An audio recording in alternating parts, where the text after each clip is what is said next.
Danielle, roll call, please. Have a motion and a second? May I have a motion to excuse board member Ernie Nishi from the board meeting tonight due to a personal obligation? So move. Second. All in favor? Aye. Yeah. Is it right? Maybe you went again. And then a motion to open the meeting. Okay. May I have a motion to open the meeting? So moved. Yonya, second. Roll call, please. President Yu, Here. Vice President Mr. Beach, Here. Clerk Dr. Eugenio, Here. Board Member Dr. Apodaca, Board Member Mrs. Say, Present? Board Member Dr. Rios. Present. Thank you. This evening, we will be discussing the following items in the closed session. Conference with Labor Negotiator Agency designated representative, James Baca, and unrepresented employee, interim superintendent. Update on negotiations with ABCFT, AFSCME, and CSEA. Public employee appointment, Director Secondary Schools, Principal Aloha Elementary School, Principal Gar High School, and Principal Whitney High School. Existing litigation, 2 matters. Are there any public comments on the closed session item? There are no public comments, Madam President. Okay, may I have a motion to move to closed session? So moved by Sophia. Yonya, second.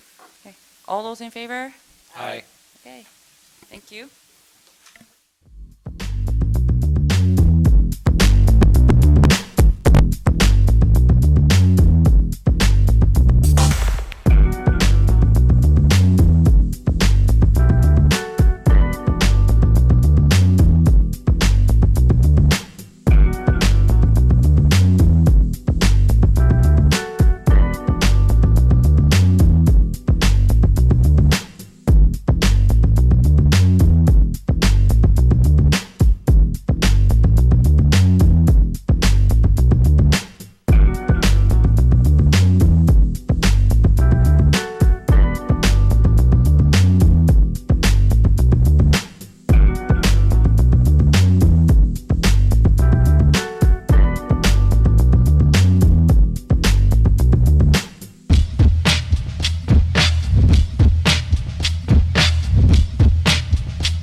sweethearts that e'er I've had, they're sorry for my going away. And of all the sweethearts that e'er I had, they'd wish me one more day to stay. But since it falls into my lot that I should rise and you should not, I'll gently rise and softly call. Good night and God be with you all. So fill to me the parting glass. Good night and God be with you all.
is a very special evening. And thank you everyone for coming on this very special occasion. The board is back in open session. May I have a motion? So moved by Sophia. Second. All those in favor, say aye. Aye. Okay, motion passes. Please silence your cell phones.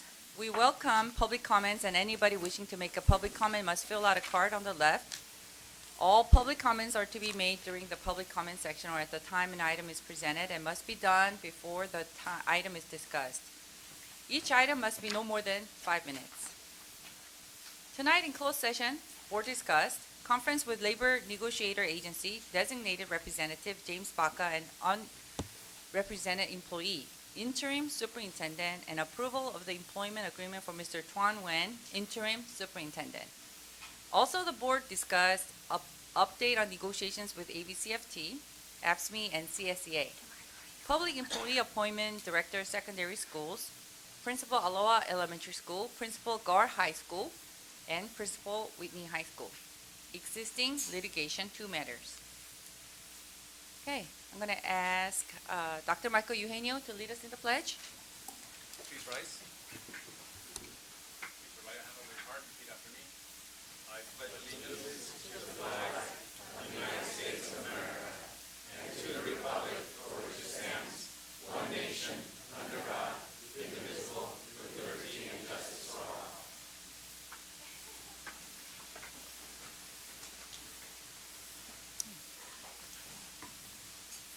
Okay, tonight we are here and we have all these esteemed guests for retirement of Dr. Mary Sue. I'd like to ask the staff for the slideshow.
Okay, at this time, we are honored to have the esteemed guest joining us to congratulate Dr. Su.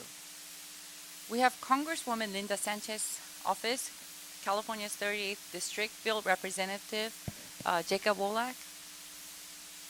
Dr. Su, you want to go?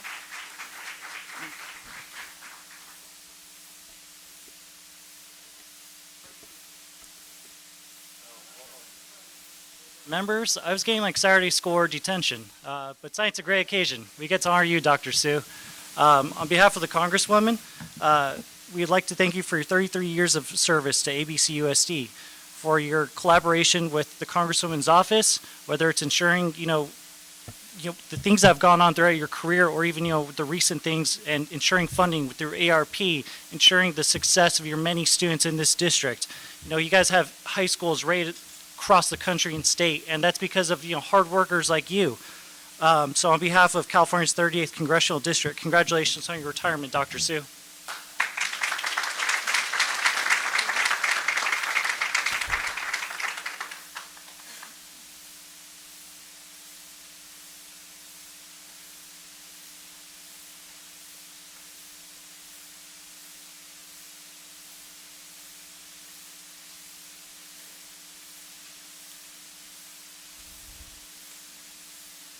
Next, we have Misty Cody from Senator Bob Archuleta's office. Good evening. It's a pleasure to be here and to be amongst you all. Greetings, Board. On behalf of Senator Archuleta, he's in Sacramento right now. He would have loved to have been here, Dr. Su. He knows that you've been a tremendous gem to the community, to the district, and I've had a chance actually to hear your story, and not only and hear it personally and how inspiring you have been. And I've also been a parent in this district, and my daughter even graduated under your tenure. So I also thank you. But if you please allow me to read what the Senator has prepared for you. So, in recognition of your illustrious and extensive career with ABC Unified School District since 1989, your selection even as a 2018 National Superintendent of the Year finalist by the American Association of School Administrators, as well as earning many other awards, Dr. Su. Your work locally and nationally, speaking on collaborative labor management relations, increasing parental engagement, building leaders' capacity, and promoting magnet schools in the community is commendable. So on behalf of the 32nd Senate District of the state of California, I congratulate you on a job well done and wish you continued success in your future endeavors. And that's signed by Senator Bob Archuleta. Congratulations and thank you so much. Job well done.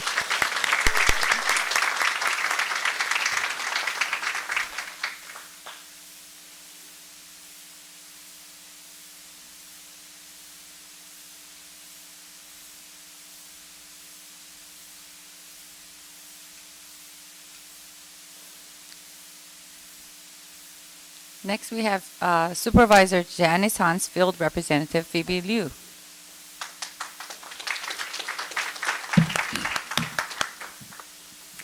First of all, congratulations, Dr. Su, on your long tenure with the school district. I was a product of the ABC schools, and it's been a great place to receive an education. And because of your tenure, you've also continued that tradition, and had many distinguished schools and many blue ribbon schools, and had Whitney nationally ranked.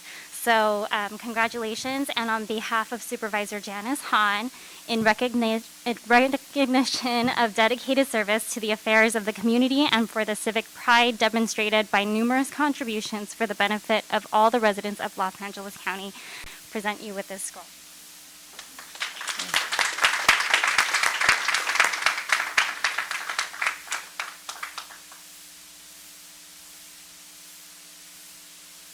Okay, next we have City of Artesia, Mayor Melissa Romoso, Mayor Pro Tem.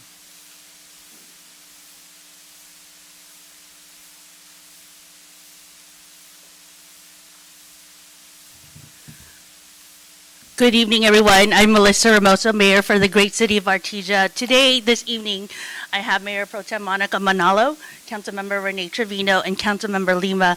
Councilmember Taj apologizes he couldn't be here, but you know we are great supporters of the district, and we are so sad to see you go. Having been with the district since 1989, you served the district since I was in high school. So thank you so much for your dedicated service and happy retirement. I know it was not easy to navigate our students, our teachers, our faculty through a pandemic, but what a way to go. And thank you, Dr. Mary Sue, for everything you've given to us. You will be sorely missed. So on behalf of the City of Artesia, we'd love to present the certificate recognizing your lifelong work with the district. So thank you.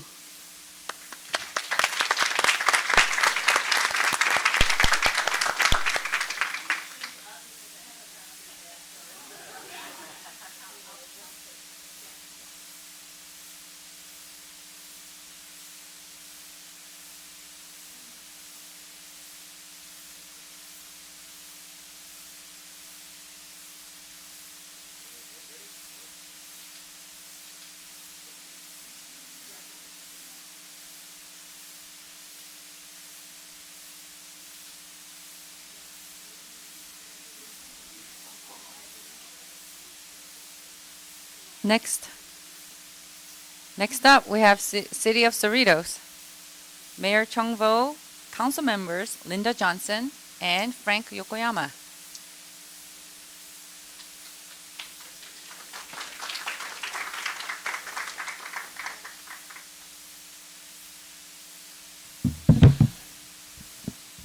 Well, I think this is the first time I ever spoke at the school board meeting. This is exciting for me, but more exciting for you, Mary Sue, Dr. Mary Sue, for your retirement. Congratulations. I don't know if you remember, but a long time ago, I met you in the Optimist Club, and then I met you at a couple events, and then I remember you telling me you were saving a seat for me, and I said, no, it's okay. I'm not that big of a deal.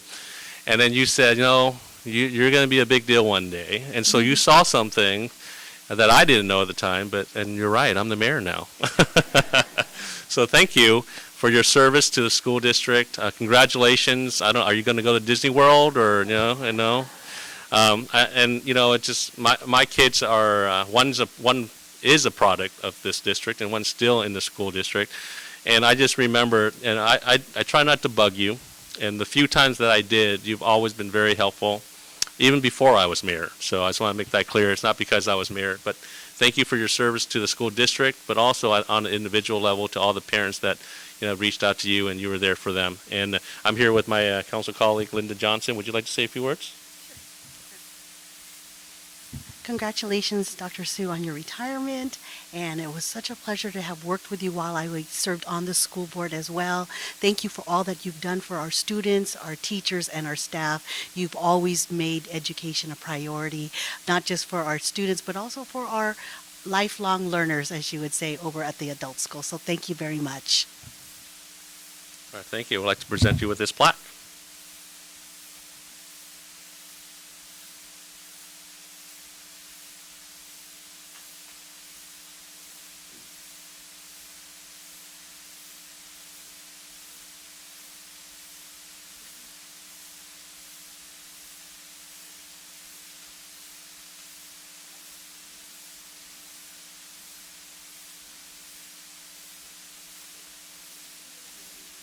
Next up, we have City of Hawaiian Gardens, Mayor Pro Tem Maria Teresa Del Rio, Councilman Mike Gomez, and Victor Farfan, and City Manager Ernesto Marquez.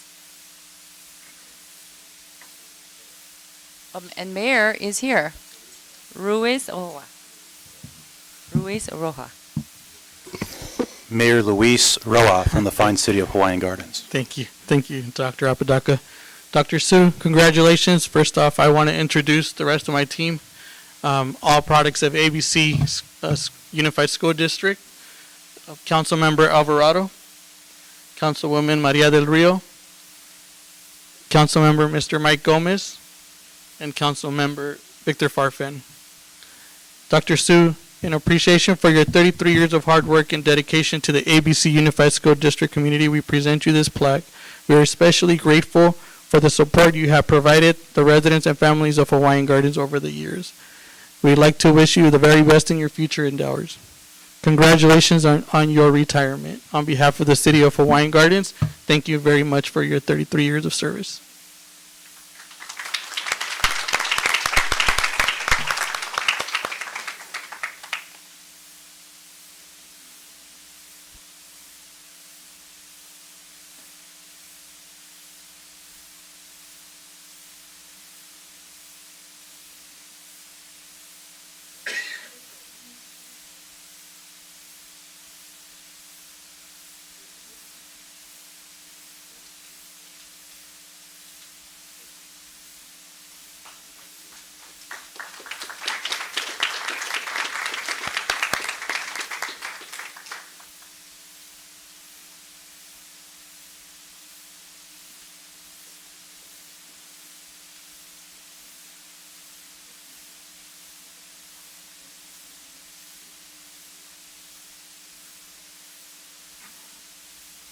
Next up, we have City of Lakewood Mayor Steve Croft and council members Jeff Wood and Cassandra Chase.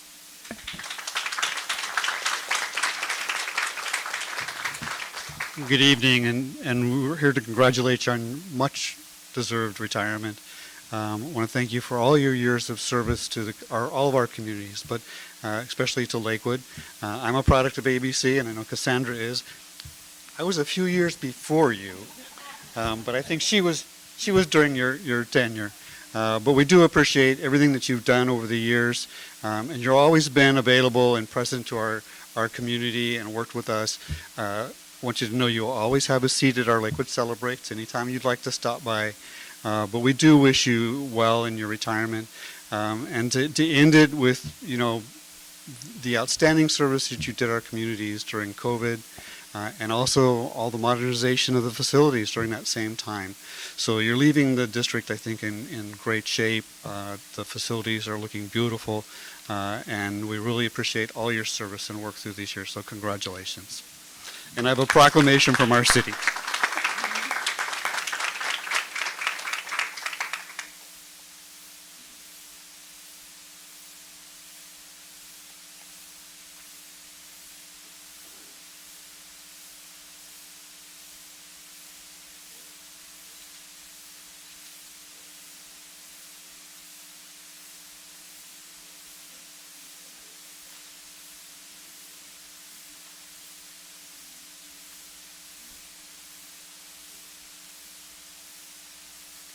Next up, we have Cerritos College President, Superintendent Dr. Jose Fierro, Board Vice President, Dr. Shin Lu, Trustee Mariana Pacheco, Director of Educational Partnership and Programs, Colleen McKinley. Good evening, board members. Good evening, Dr. Sue. It's good seeing you. As everyone has said, we want to thank you for your partnership. Since the moment I met you, you have been willing to partner with us, and together we have built a number of programs that have been of great service to our local community, and obviously have helped Cerritos College improve its status as a local provider of education. So we want to thank you for your support. When I think about Dr. Sue, I think about the consummate professional. I have always admired your professionalism, the way that you carried yourself in the meetings, and your eloquence. You don't speak just to speak. You always have something important to say, and I have always admired that. Thank you for showing us the way on that. And as a side note, I have known Dr. Sue now going into 8 years, and I don't think once I have called her by her first name. And I won't start this evening either, because the level of respect that I have for you and the admiration for the work that you have done in our local community. So thank you very much for your 30 plus years of service.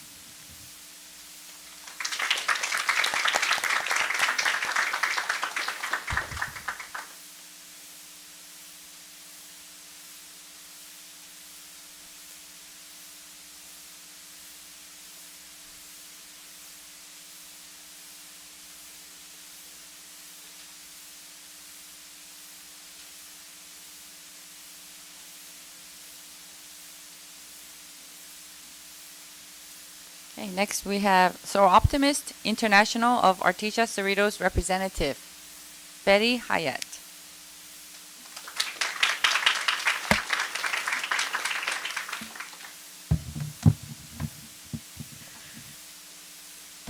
I worked for the district for 30 years and have been in this boardroom hundreds of times. But tonight's my favorite, to be able to honor Mary on behalf of Seroptimus International Artesia Cerritos. And we want to let her know how much we appreciate her support for helping us start a program called Dream It, Be It. I ran into Mary casually at a social event and was telling her about it, and she said, "Come meet with me." That sounds interesting. So we met with her, with our co-chairs. This is Lola Rizkala and Lou Kaku and Amy Dominguez, who couldn't be here tonight. And we met with her and showed her the Seroptimus curriculum. And she said, this is perfect for our high school girls. Our Dream It Be It program presents information to empower high school girls who are facing obstacles or poverty or motivation issues. So we did just that. And since 2014, until we had to stop for COVID, we gave our Seroptimus curriculum to over 1,000 girls from 3 high schools in our districts. We're very much hoping that we can continue when things are safe in the schools again. Dr. Sue was at every conference we gave, and not only that, she spoke to the girls up at the microphone at every conference, telling them about the obstacles she faced growing up, about living with little money and no English, and living in the back of a laundry. And there are girls who remember this, and it was a great inspiration to them. So we love you, Mary. We want to thank you. And I'm going to quote you. Mary always said, "I'm always a Seroptimist at heart."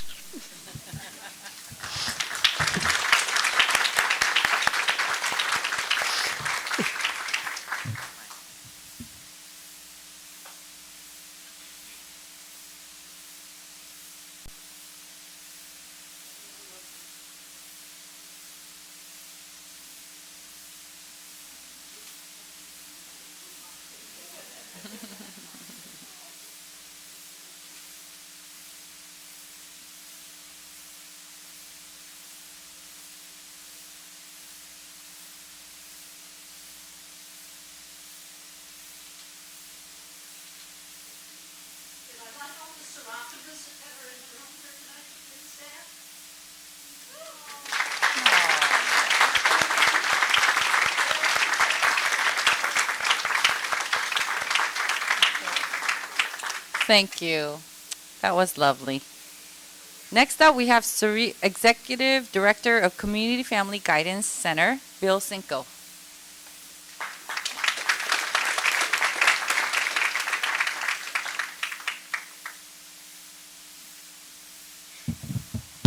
Well, Dr. Sue, everybody's congratulating you, but I want to tell you I'm just jealous you beat me to it.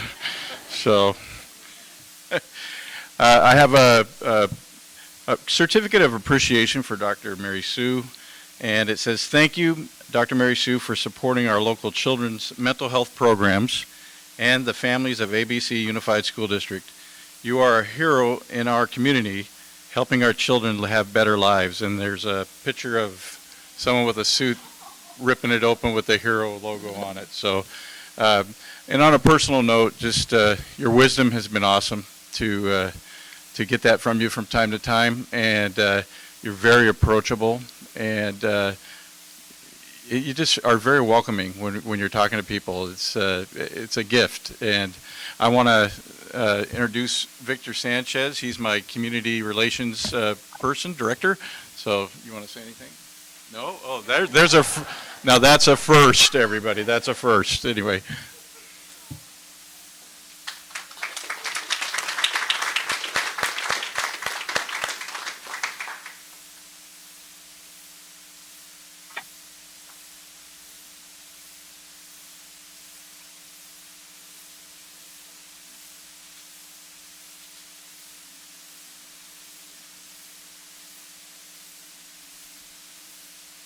Next up, we have Cerritos Chamber of Commerce CEO, May Peitz.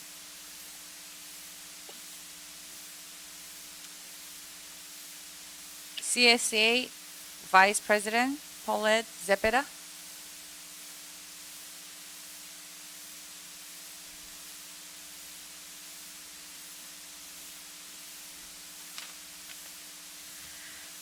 Good evening, everyone. My name is Paulette Zepeda. I'm here on behalf of my president, Rebecca Michelle Macias. Unfortunately, she wasn't able to come tonight, but she wanted me to read this letter on her behalf. I will begin by saying that you are such an amazing woman. Your management style is like no other.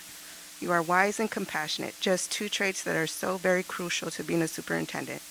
You have the ability to see the big picture. You really understand what it means when people say it takes a village to raise a child.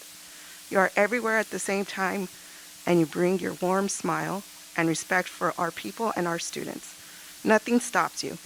You are constantly moving forward with your pulse on all that goes on ABC. By being inclusive and mindful of the entire community you serve, you have done what many superintendents strive to do. You have made it so that the students, staff, parents, and our community feel welcome and confident that we take the education of our students as priority. Teaching and caring for our students is the biggest part of keeping the main thing.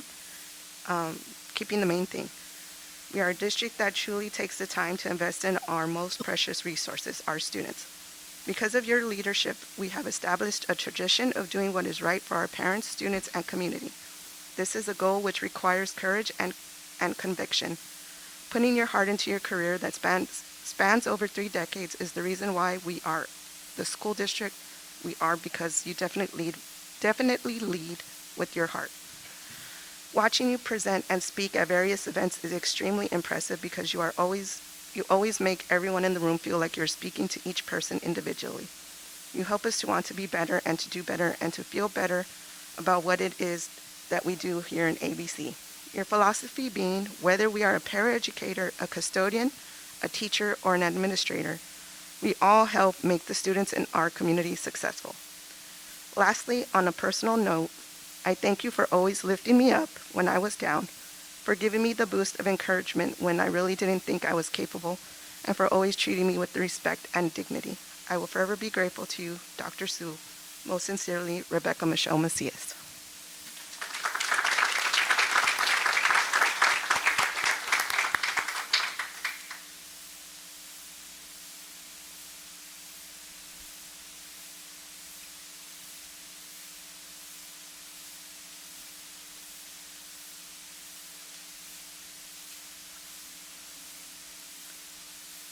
Next up, we have Rotary Club, Cerritos Artesia, Renee Trevino.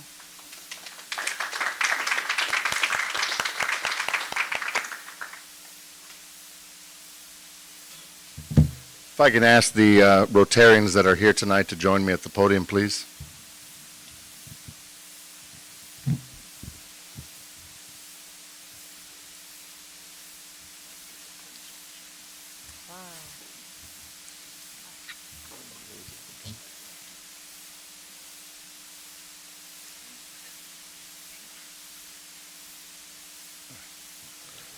Good evening, Dr. Mary Sue. It's very nice to be here tonight. And as a member of Rotary, you have served our communities very, very well. We want to thank you for your leadership, steadfast during turbulent times, but also during the good times. And the district's successes are yours. As a member of Rotary, it was always nice to see you at our meetings, joining there for lunch, and listening to the stories that you had to share. So I want to thank you for your commitment, because Rotary is service above self. And as the photographs were rolling, those definitely exhibited your service above self. I want to thank you for that. Would any member like to say a few words? No? No tears. Eileen?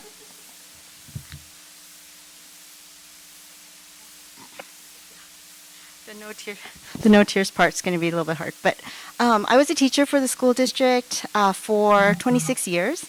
So I was very fortunate to have Dr. Sue the entire 26 years as my superintendent. Oh, I think she was assistant superintendent at first. But anyway, she has been so supportive. I can go on and on all night. She is one of my role models. I still endeavor to be more like Dr. Sue. Okay, hold on. And she is, will always forever be my superintendent. So supportive of my program at Whitney High School. Without her support, my program would not have been as successful as it was. Because of Dr. Sue, I am now a proud member of Rotary Club. It's time for me to not be too busy to give back. It's time for me to give back to the community and Dr. Sue and this entire community that supported me and my program for many, many years. So Dr. Sue, I'm really going to miss you as my superintendent. However, I look forward to seeing you as a fellow Rotarian. Thank you so much for everything you've done.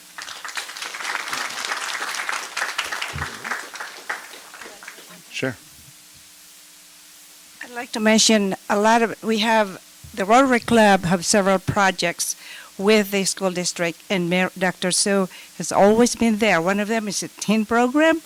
We have the Japanese exchange program, and other programs that we have done with the RILA, which the recipients are students of the ABC School District, and Dr. Sue has always been there for many, many years. Thank you for your service.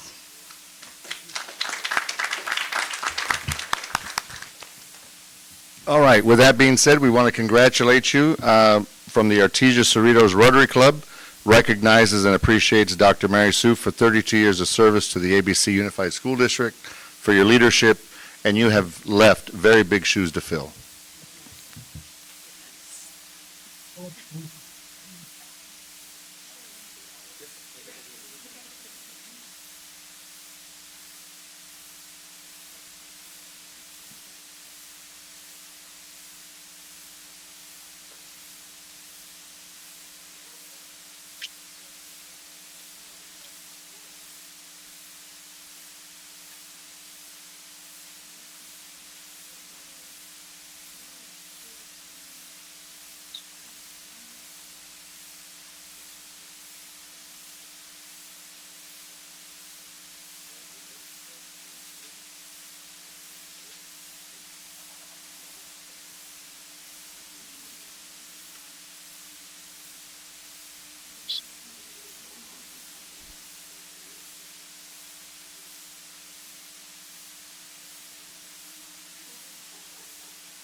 Next up,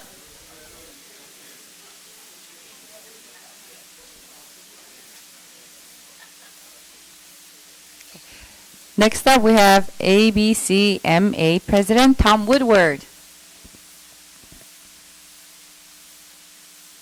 We have a few more, and afterwards, I hope we can get a big group photo.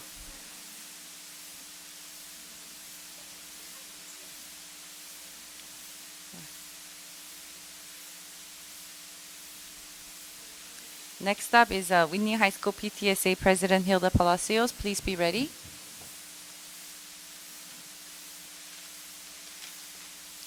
President Sue, Vice President Beach, Board, and Dr. Mary Sue, the last time I get to say that. But we have had the opportunity to celebrate already, so we appreciate our time at the leadership retreat on Friday. We've had other presentations as well. But on behalf of ABC Management Association, it is my pleasure to present this certificate for you in recognition of your years of service on behalf of the ABC Management Association. Thank you so much for all that you've done for our district. And we couldn't not all come up and greet you.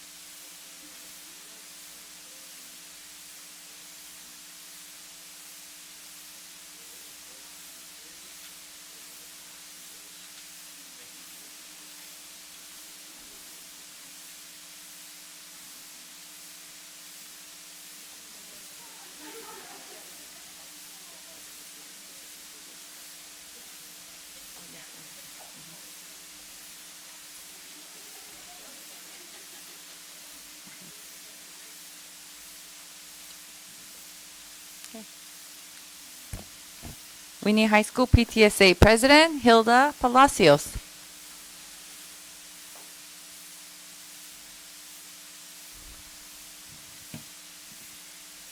I'm always a little bit short. Dr. Sue, it's a pleasure to be here with you. We have seen you every time at Whitney, every graduation for the 33 years. Thank you. So on behalf of all the 33 Wildcats classes that have been honored by your dedication, Whitney PTSA is here to applaud you because of all you have done by empowering our teachers, our parents, our students. We are pleased to give you this certificate of appreciation signed by PTSA, our Whitney principal, and of course, our Whitney alumni. May God bless you always. And I'm here with Tammy. She's my VP.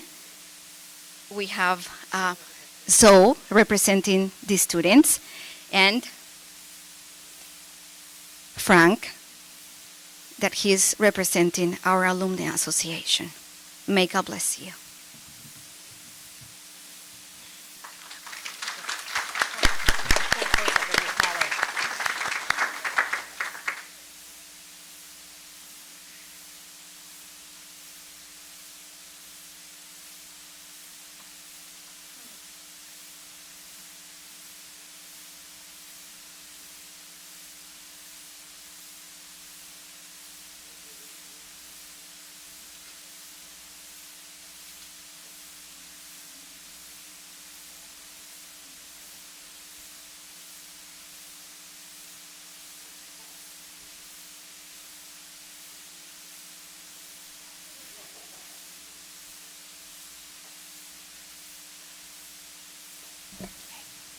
And that was Councilmember Frank Yokoyama. We called him earlier. Thank you. Okay. Next, we have Whitney High School Foundation.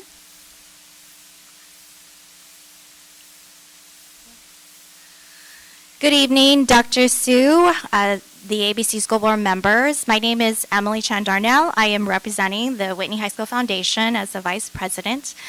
I'm here joined by Fadia Brick, who is our Secretary, and our Hilda Palacio, Fadia is our Treasurer.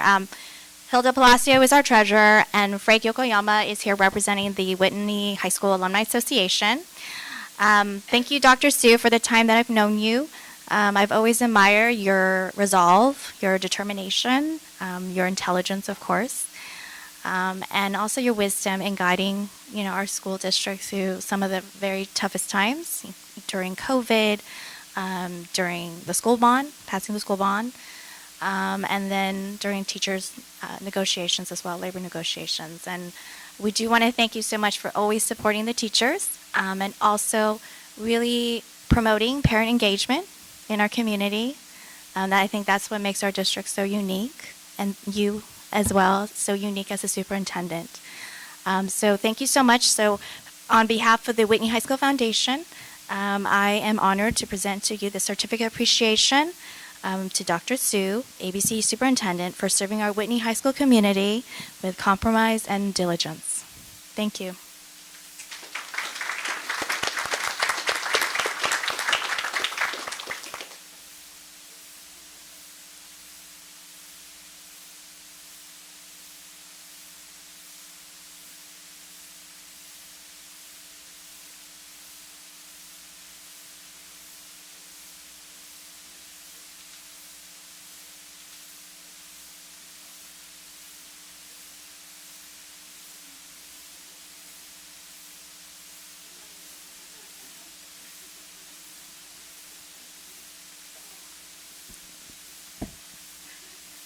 Next, we have a retired ABCUSD board member, Celia Spitzer.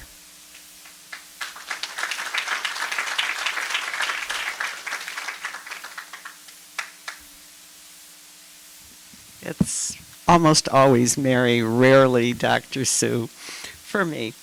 32 plus years serving ABC. Wow.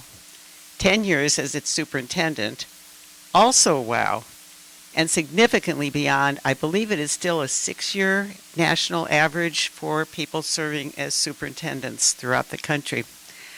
I've known Mary nearly all the time that she's been with our district and have been privileged to work with her on many projects and presentations, both as a community volunteer and a 16-year member of the board.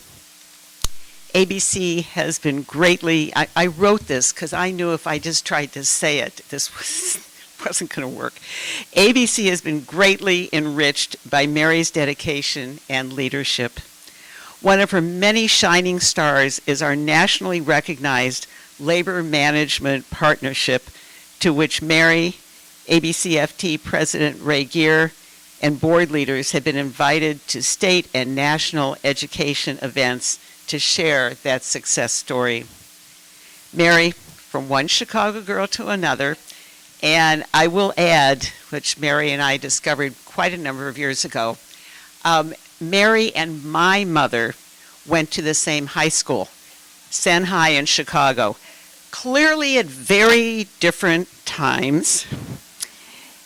Anyway, as I said, from one Chicago girl to another, ABC will miss your leadership, dedication, and caring.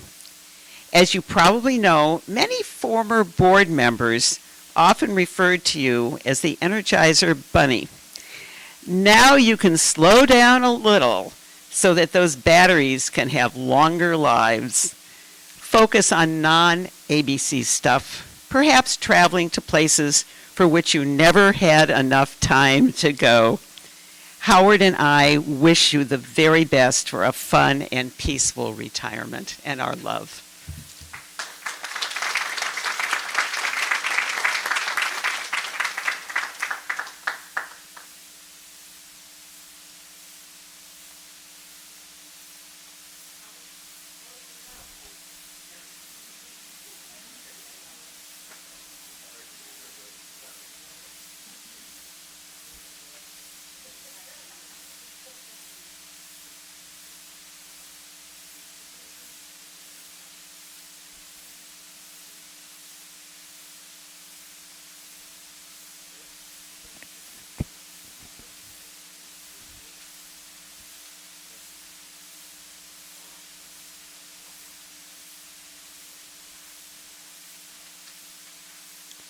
Next, we have ABCFT President Ray Geer.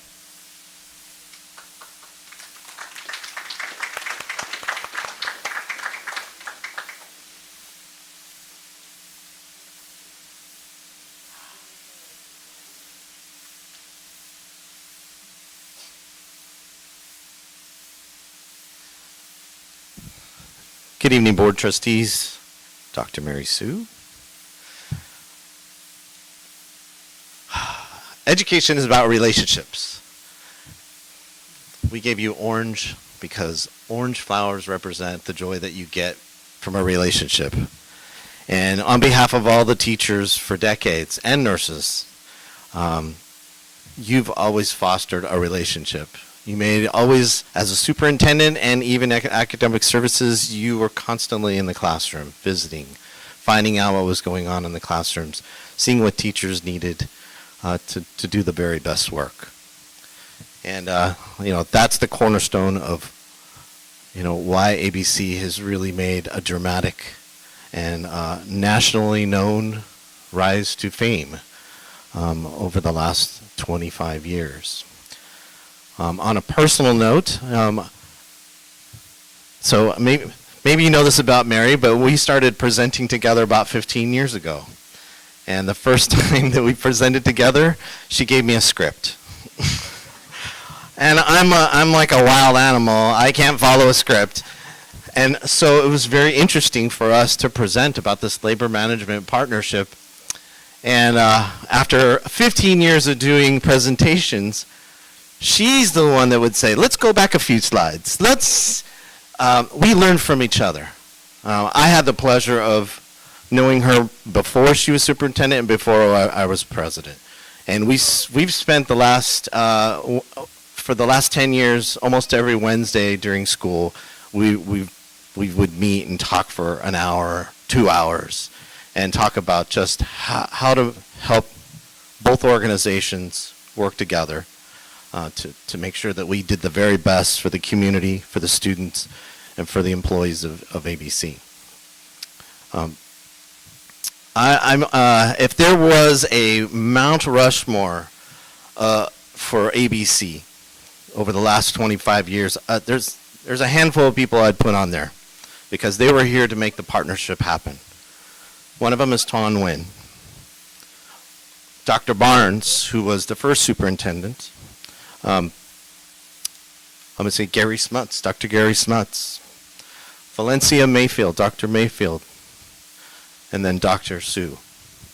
These were giants in the history of ABC, and I hope that they're remembered that way because they've taken ABC and the ABC community into new places, new heights. And what you always told me, I'm gonna get ABC through the recession, and so we ended the recession together. And then you said, you know what, I'm gonna be superintendent long enough to get us through Common Core. And then it was, you know what, I'm gonna get ABC through the pandemic. And you did every single time, and you supported the teachers along with the board throughout all your journey, ups and downs. But we always focused on the main thing, which is our kids. And I've learned a lot from you personally. We live 2 blocks away from each other. We see each other at the Target. She wears sweats. We go like this. But one of the things I'll always remember, and it's really the key ingredient, and it's with all 5 of those people, and we do it with the board now, and you'll see that ingredient. It's laughter. We have to laugh because sometimes education's really tough. And so you have always had the best belly laughs I've ever seen. And I'm sure your secretaries always thought, what are they doing in there? Because Ray and Mary are just laughing their heads off. And it was the same with Gary and the same with Dr. Barnes. And I know you 3 were the 3 musketeers. And so congratulations on your retirement. We will miss you, but you gave so much to everybody. You'll always live here. Thank you.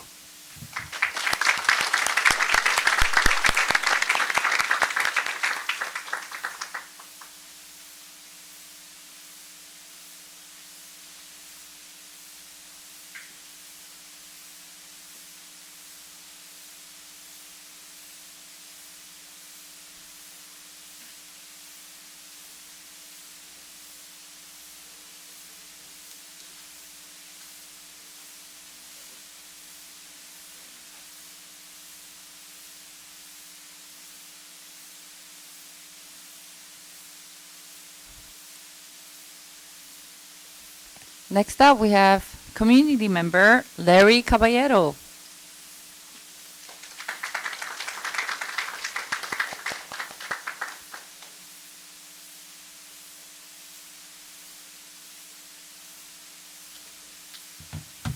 Well, I'm representing the Hubert Humphrey Democratic Club of Cerritos and the neighboring cities.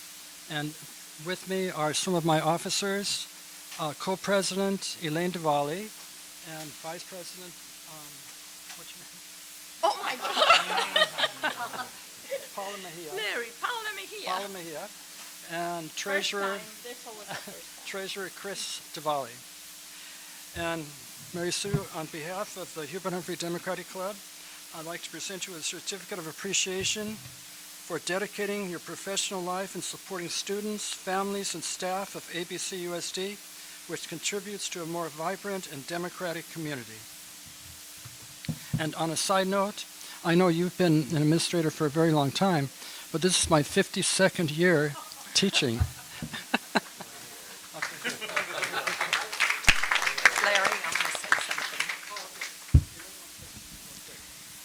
I want to thank you for creating a wonderful educational atmosphere. All 5 of my children graduated from ABC School District, and some of my grandchildren.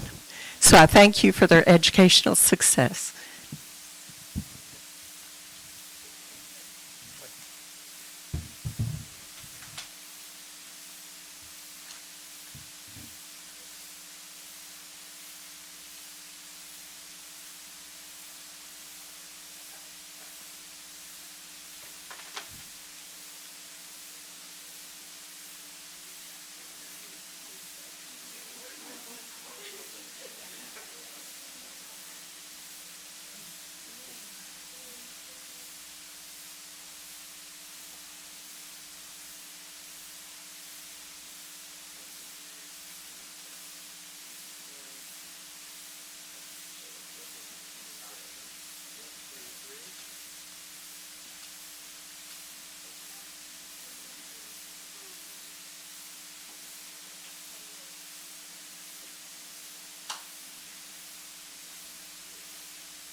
Next up, we have Kirit Chauhan.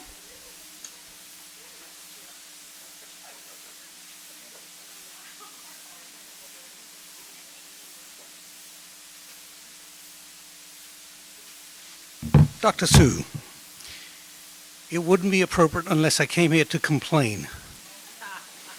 I have come here to complain that you are retiring 53 days before I get to retire. But seriously, congratulations, Dr. Sue, on your retirement. 30 years in education is a long time. Programs have come and go and reintroduced under a different name.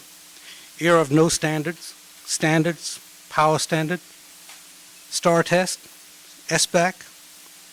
But the one constant in ABCUSD is a parent expectation have remained high. That the children will not just get a good education, but a great foundation for future further education. On behalf of Gail Bosfield, Cynthia Corrales, and all the members of the ABC PLC committee, we wish you a very happy retirement. I have a small plaque here with some that was intended for you for our March 2020 PLC. Alas, it was not to be due to a small virus with big consequences that upended many plans for our families, staff, and students. The Parent Leadership Conference is your endearing legacy to our district and community. It is an event, for those that don't know, an event at the Sheraton, where all 30 schools send 10 parents to participate in professional development for parents.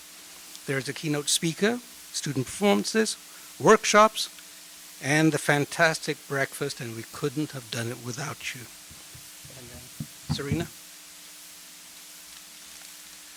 I'd like to follow up by saying I have been to that conference, and family engagement is one of the 5 strategic plan of our district. And I think that is one of the important reasons why our district has been successful under your leadership, because we're not just educating the children, we're educating our families, because our families come from different parts of the world, different background, and different culture. By engaging our families so that they can work hand in hand with our schools is why we move in here, why we have good real estate, and why we supported our bond measures. We're going to miss you. We're going to miss you a lot, but we congratulate you. Thank you for all the leadership and the changes you brought to many, many children's and families' life, and we'll continue on in supporting our district. Happy retirement.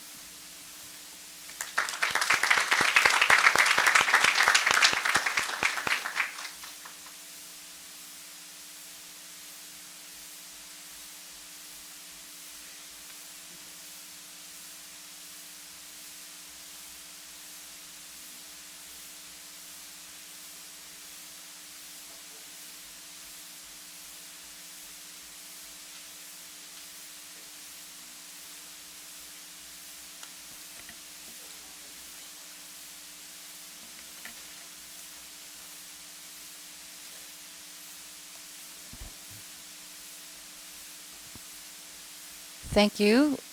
Floor is now open for board comments. We start with Dr. Chris Apodaca. Thank you, Madam President. So it's great to see her being recognized tonight, but the interesting thing is I can guarantee you that in all her time here, she's never once sought that recognition.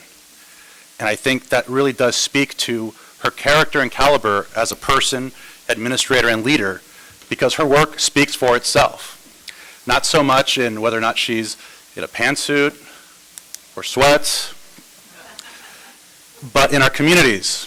And it will continue to echo for many, many generations to come in the quality of life and education that her hard work, right, has guaranteed, all but guaranteed for our students. And yes, you know, it's interesting because some people, you know, they see her, I believe, in many cases more than they see their board members, right?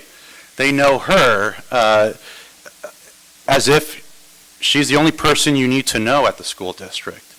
And it took me a couple of years to realize that she actually treats all the board members the same. I thought I was special, right? A heartwarming story I have to share, and I'll be brief, was I was president of the board. It was a Saturday morning, and I get a phone call from Dr. Sue. Typically, it's not a good thing if the superintendent calls you on a Saturday morning. I answered, and she was crying. So it's really not a good thing because something happened. Dr. Sue, what's going on? Chris, you're not going to believe it. And I'm like, I'm not going to believe it. What happened? She said, Hawaiian Elementary School just won the STEM Olympics, first, second, and third place. And I bring this up precisely tonight because it was her hard work, working with us as a board, but her as a superintendent, believing in every single student, regardless of what trustee area, which school, their socioeconomic background, their demographic. She believed in each and every one of them. And I asked her, well, why are you crying? And she said, well, they're crying. And so you had students who had never won anything in their entire lives. And here we have them sweeping the STEM Olympics, science, technology, engineering, and mathematics. And from that moment on, I'm like, wow. After that, as the years went on, we hear about problems in other school districts. You talk board members, they're worse than the folks at the market, you know, when it comes to gossip, right? You hear, oh, did you hear what happened at this district or that district? That doesn't happen in ABC. We've got Mary Sue. We've got a tight cabinet. It just doesn't happen. I'm grateful for many reasons, mostly because you make our job easier. And you do it because you love it. This is your life. And I know that you've probably, ever since you requested to retire, it's gone through your head, what's life going to be like after ABC? But I can tell you that as a board, it's been an anxiety question for us, because what is the district going to do without Mary? And so I'll end with this. In case members of the public don't know, we 7 only have one employee, ever, that we hire, give guidance, or can terminate release. So we only have one employee, but when that employee is Mary Sue, one is more than enough. Thank you, Dr. Mary Sue. Congratulations, and God bless you on your next journey. It's been an honor. Next we have board member Sophia Say. Well, since Ernie's not here, so I'm going to take 1 minute extra. Okay? Got it. Thank you, USC. But here's UCLA here. Tonight is a hard night. We say goodbye to someone who has devoted her time, talents, effort to ABC. I'm just like Celia Spitzer, our former speakers. To me, it's so important. I talked to Scott. I said, I got to write a nice one. I can't just say devoted, nice superintendent, I'll miss you. I have to say something what she had done to our district. Okay. Dr. Sue given so much herself to this district and our students that I'm not sure how we will replace her. I definitely for sure. I have known Dr. Sue since I joined in the board almost since 2007. Linda, that goes so far. And I have always been amazed by how hard she works, how much she's sacrificed for our students. Dr. Su is a legend to other superintendents. For the past decade, she has shown how to lead with grace and dignity while still making difficult decisions. Being a superintendent is not that easy, but Dr. Su never backed down and always showed her strength and commitment. Many of you only know Dr. Su have been board meetings, schools, district office. Maybe you know that she was Superintendent of the Year in 2018, that she led efforts to create a magnet school program in our district. If you're in this district, your poverty goes so high, you need to say thank you to Dr. Su. She led that program in our cities. I say city, not just only one city, it's all cities. My poverty went up, and I know for sure. And when I retire, I'll probably get some money from there.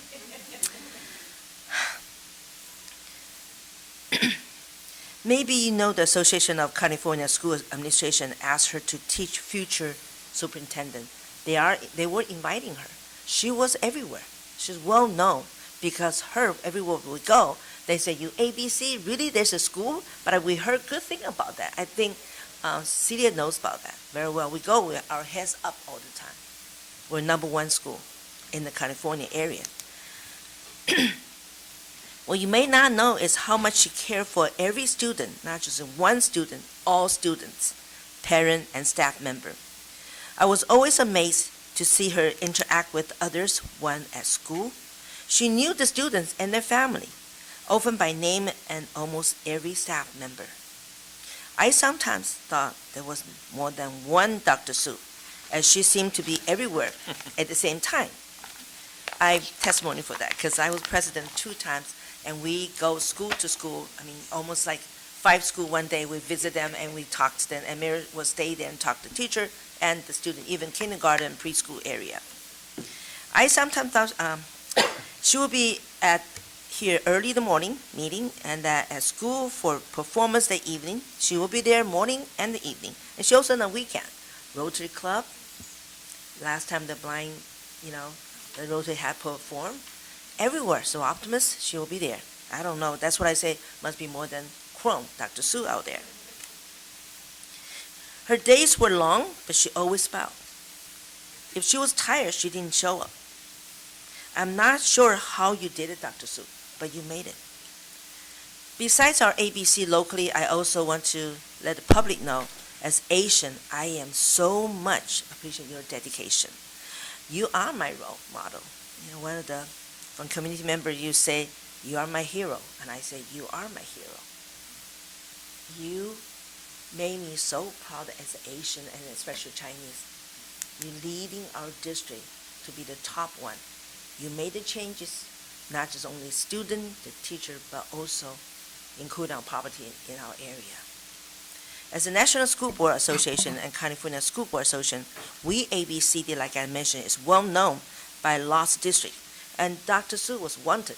And I say she is wanted because Cupertino, one of I think I talked to Mary, I said, she's going to talk to you, make sure you say no to that. Because she approached me, the board member said, we want to hire her, we want to talk to her, we want approaching her. And I said, no, don't touch her, otherwise I will not talk to you forever. And this is really, truly things. As a partnership with our union, I want to say Dr. Su always there with them and worked with them. And I want to thank you, Ray, too, in the past years, work with administrative people. It's always kind of negotiate. You give me 1 inch, we give 1 inch. So work together as a team. And they will present out at the National School Board and the California School Board Association. People come to ask us, how do they get along well? How do they do that? And they really want to see, and they came to our district and followed that. She was a keynote speaker everywhere.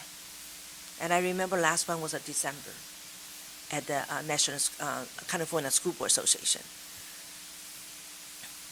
And Golden Bell, if you have a chance, go back to that room. We won the most. And not many schools have won. Every time we go there, and they say, again, you guys? I say, yeah, sorry. We are honored to be there, and because we, ABC United School, and led by Dr. Su. Okay. Tonight, Dr. Su, I want to call you Mary now. I always call Dr. Sue. I want to thank you from the bottom of my heart for being such dedicated superintendent. You have led by example. With the love and grace, I will treasure the time we spent together at our school. I want to thank you, Dr. Sue. I wish you nothing but the best as you move on to the next stage in your life. Once again, God bless you, Dr. Sue.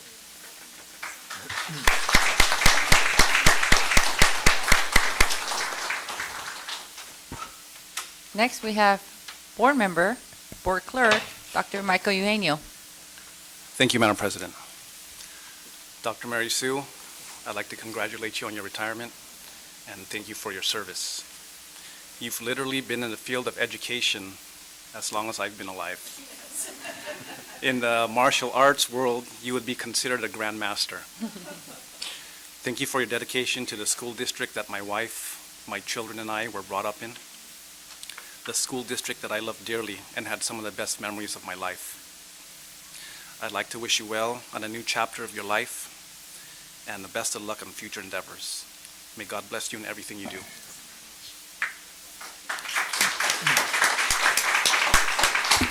Next, we have Vice President Brad Beach. Thank you, Madam President. And I'll take 1 minute less for Board Member Say stealing that minute from Ernie that's not even here. I took Ernie, okay? Dr. Sue, I think you started at this district when I was in junior high at Haskell with Dr. Eugenio through my 4 years at GAR, and my daughters currently attend Nixon for several years. And I really feel that I got a great education here, and my daughters are, and that's largely because of you. When I think of ABC, I think of academic excellence, and I think of Dr. Sue, to be frank. You're a staple here. We're going to have big shoes to fill when you leave, and we sure will miss you. So I wish you well in your retirement, and enjoy.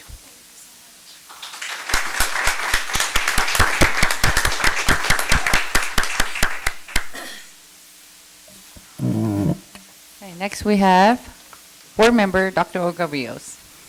Thank you, Madam President. I think my favorite thing about Dr. Sue is that her story is a story of success.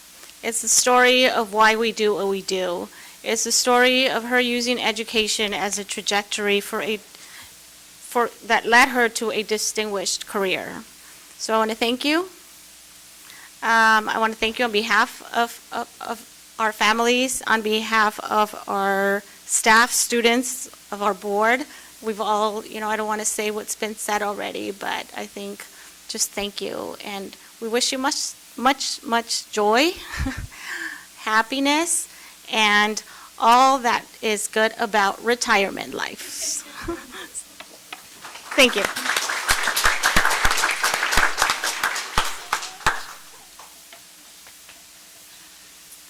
Next, we have a group of teachers who would like to recognize Dr. Sue and say a few words. Okay, pardon our appearance, please, but as you know, school is starting, right around the corner, and we've been in an all-day PD, and as a testimony to this woman's dedication to the very end, Dr. Sue has been with us all day today, still attending all of the in-services, taking notes, learning about how we're trying to improve the education of our ABC students to the very last minute of her service. So we could not let you go off and retire and ride off in the sunset without thanking you for your inspirational leadership, your unparalleled wit, all of the support you've shown us at the schools over the years, and just all of the compassion that you've shown the teachers down in the trenches.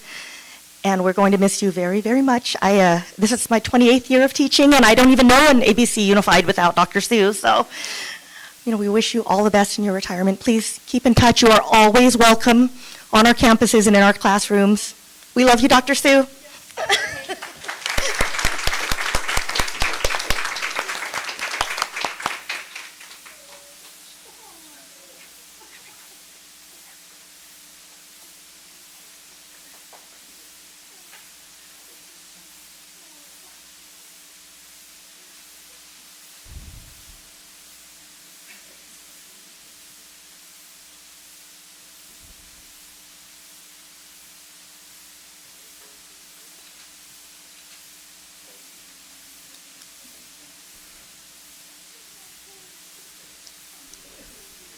Everyone, stick around a few more minutes because you know how much Dr. Su loves photo, and we're going to have a whole group photo too. This evening, we are celebrating the legacy of Dr. Su, which will be remembered for many years to come. For over 3 decades, Dr. Su has served the students, families, and staff of the ABC Unified School District. Many of you know Dr. Su's story about growing up in the back of a Chinese laundry in Chicago, and that from an early age, she wanted to become a teacher. That dream of teaching led her to a career that lasted 46 years, and today, she serves her final day as superintendent, a position she's held for a decade. Under her leadership, our schools flourished. Our schools received national, state, and local recognition, and I'll just list some of them. 18 California Distinguished Schools, 17 Gold Ribbon Schools, 6 National Blue Ribbon Schools, all 5 middle schools named National Schools to Watch, Tracy High School named as a model continuation high school, 8 Golden Bell Awards, a National School Board Association Magna Grand Prize Award. Amazing list of accomplishments. Dr. Su was instrumental in developing and maintaining strong relationships with our labor partners. She played a key role in creating the Partnership Administration and Labor, or PAL, with the ABC Federation of Teachers and PAL2 with the California School Employees Association, Chapter 24. The work created a culture of collaboration that has truly benefited our students. If you ask her what her guiding principle has been throughout her career, she will tell you her priority has always been student achievement, something I'm proud to say she has never wavered from. Dr. Su, you have left a legacy of achievement and dedication to students. I have been so proud to serve beside you as a board member and, more importantly, a parent. Thank you for all you have done for ABC. We wish you nothing but the best as you move into the next chapter of your life. We love you. Thank you.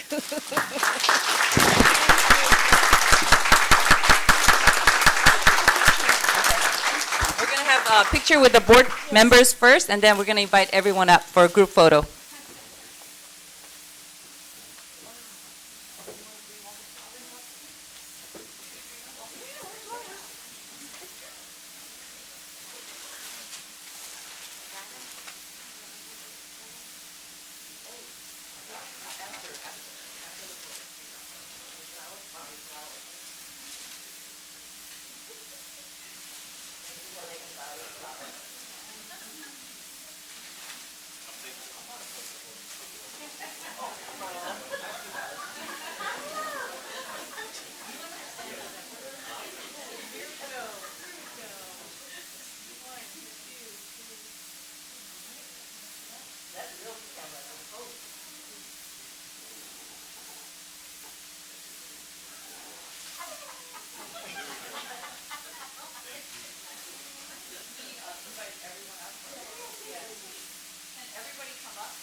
On a step.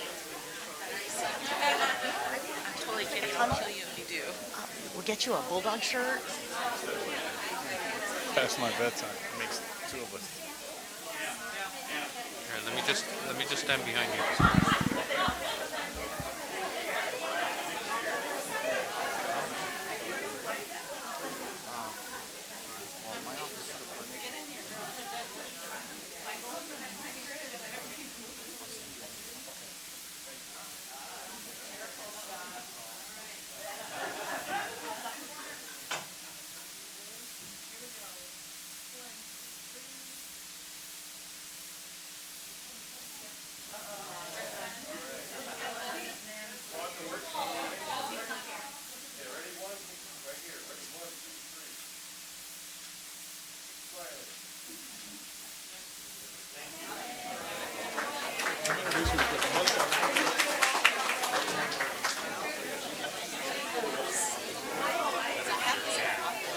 This was a touch-up play.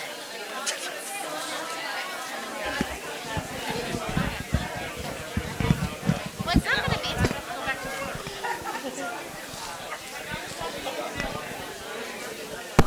Okay, here, Dr. Sue. Wait, everybody. Dr. Sue is going to make a quick thank you.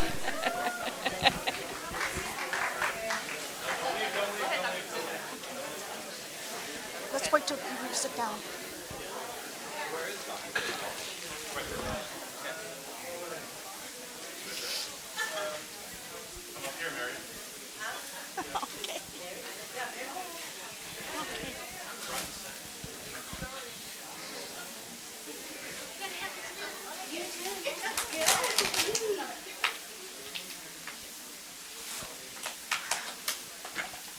Well, first of all, thank you so much for everyone being here tonight.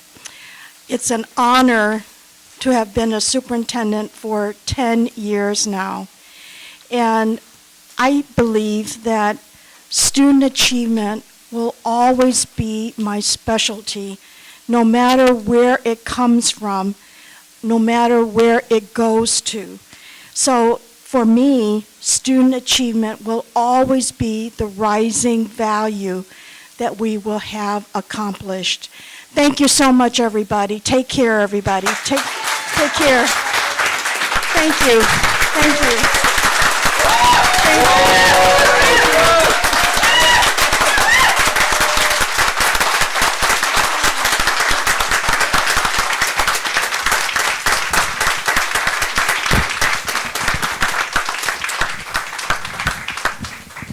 We're going to take 5-minute break to mingle and say hi to our guests. Okay? 5-minute break? Oh, 10-minute break.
She's here.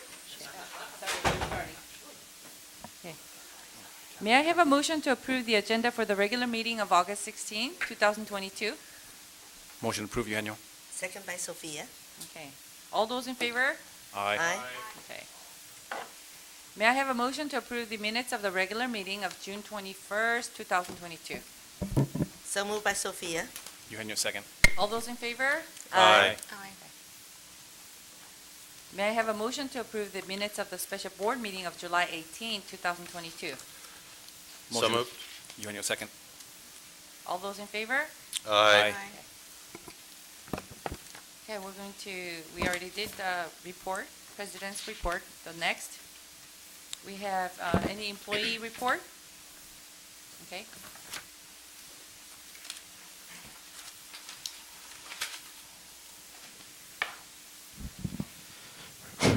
Ray Garrett, ABC Federation of Teachers. Good evening, President Sue, you, Board Trustees, and Dr. Mary Sue, Superintendent. Last time I'll say that. Trippy. I didn't plan on speaking, but I wanted you to get a report about what's kind of happened the last 2 days, and it happened because of you guys.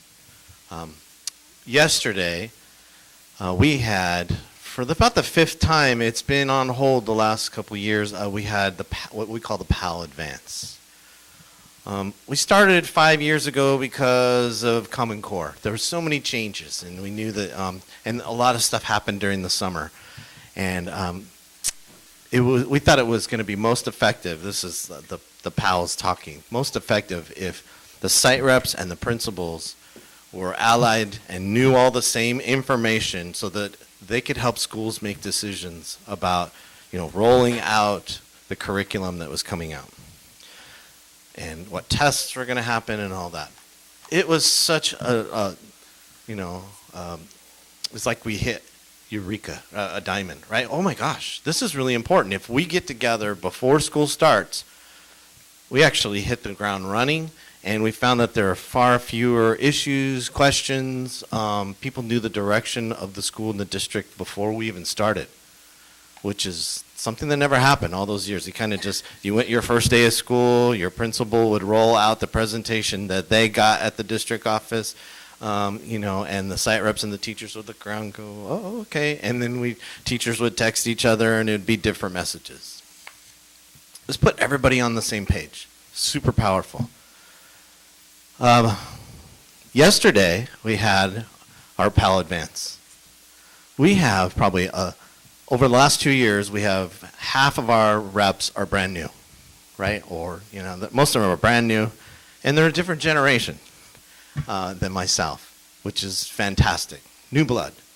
Same thing for administrators. Lots of new administrators who weren't necessarily they weren't indoctrinated or part of the culture, right? They heard about this partnership, and they might have heard that there was a mission statement and guiding principles, maybe. And so in our PAL Council, which is the administration and labor getting together and talking about kind of caretaking the partnership, we said, you know what, we're going to go back to basics. Where did we start 20 years ago? And really gave us the foundation since we have so many new people.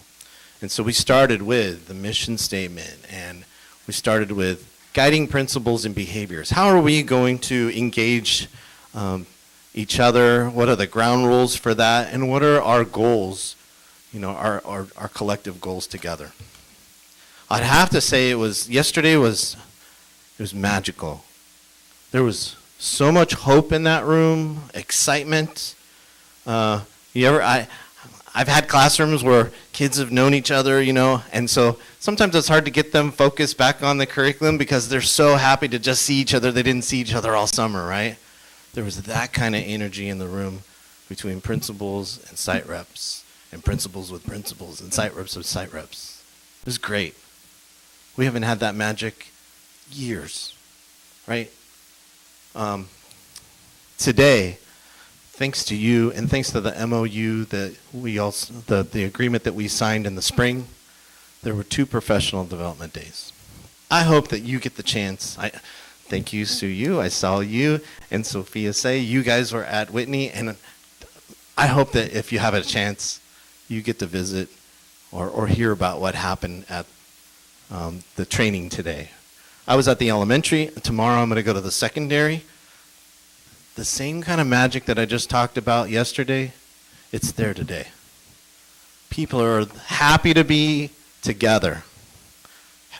Having all the kindergarten teachers in one room from the whole district, talking, learning about curriculum together, foundational stuff, talking about social emotional learning together, foundation about how the brain works. And people went, oh, wow, I didn't know about that brain. The speaking and letters and reading are 3 different things that your brain needs to do at once. And people were like, I wish I would have known this before I started making my lesson plans. And anyway, there was great energy today. You made that possible. Last year was the end of a very harsh pandemic, and we were all ragged. And people wanted to come back and feel hope and want to move to the future. And I hope that you visit the schools, and I hope that you go to events that we have. There's a new magic in the air. And, I've got a handful of years, and I'm going to ride that magic because, that's going to keep me going for the end of my career. And I hope that you go out and see it. It wouldn't be possible without your support. So thank you for all you do, and have a great year too, okay?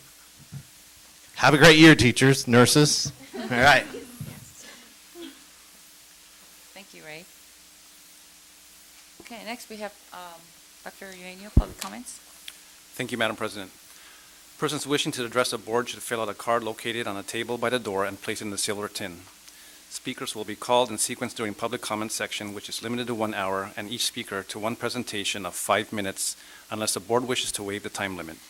Those who have a group concern are encouraged to select a spokesperson to address the board. Persons wishing to address the board on a specific agenda item at a time the item is under discussion are limited to 5 minutes each and will be called to speak following the staff comments and prior to the board's discussion and taking action. Adverse remarks about a person's race, ancestry, ethnic group, identification, religion, color, national origin, sex, sexual orientation, gender, mental or physical disability, or age may not be made. Please avoid remarks or charges which reflect upon the character, motives, qualifications, or ability of any school district employee. Concerns presented to the board will be followed up and addressed by the appropriate staff. For our first speaker, we have Margaret Saito.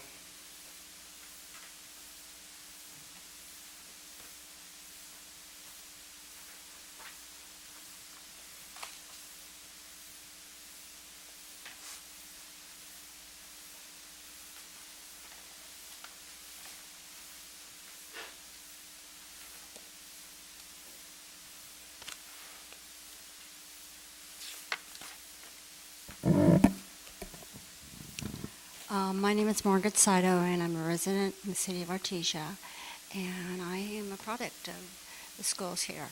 So I just wanted to express a concern I have that I've seen and that I'm hearing about that is very concerning to me, that I want to make sure that this school district and with the teachers, nurses, all faculty members, all personnel, anyone who's on the campus, if you are talking to a student, a child, and you also share with the parents whatever conversations they have. And I don't want to hear about anything where any member of the ABC Unified staff, personnel, anyone that was visiting said, don't tell the parents. Don't tell your parents, okay? So I want to make sure that that is a policy, that you share the students, the parents have a right to know, okay? And that all personnel, all visitors, whoever, they're not telling students, don't tell your parents what we said, okay? because I don't want to be in a lawsuit. I don't want this district to be in a lawsuit. I'm reading too much about where districts are involved in lawsuits because they allowed certain things to go on. And they deliberately deprive parents of the right to know. So I want this district to have that policy firmly implanted where you're going to make sure that the parents are involved, that they are aware of the conversations that are being held, okay, with counselors, mental health counselors, teachers, whatever, okay? I don't want to hear that any teacher, okay, said, don't tell your parents, okay? Thank you.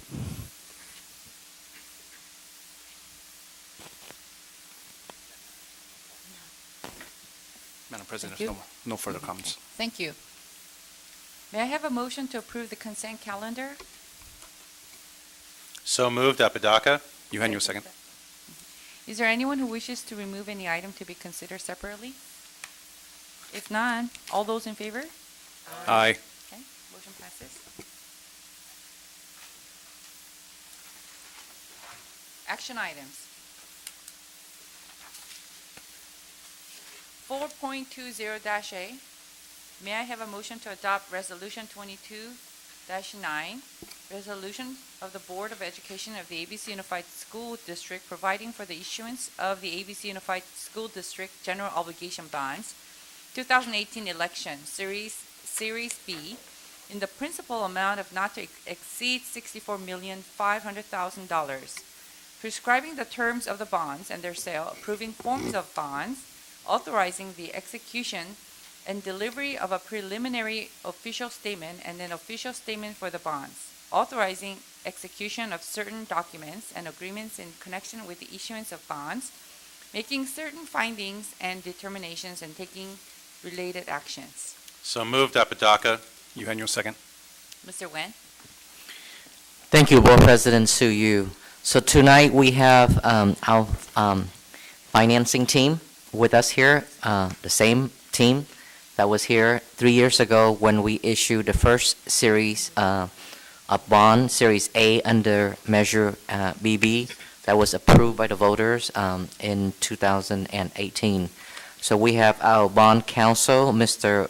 Rob Anslow from the firm AALRR, and of course Mr. Jin Kim with Piper Sandler. And over on, I think, from the East Coast, joining us through Zoom will be Mr. Tim Cardy, also with Piper Jaffray, and they are our financial advisor.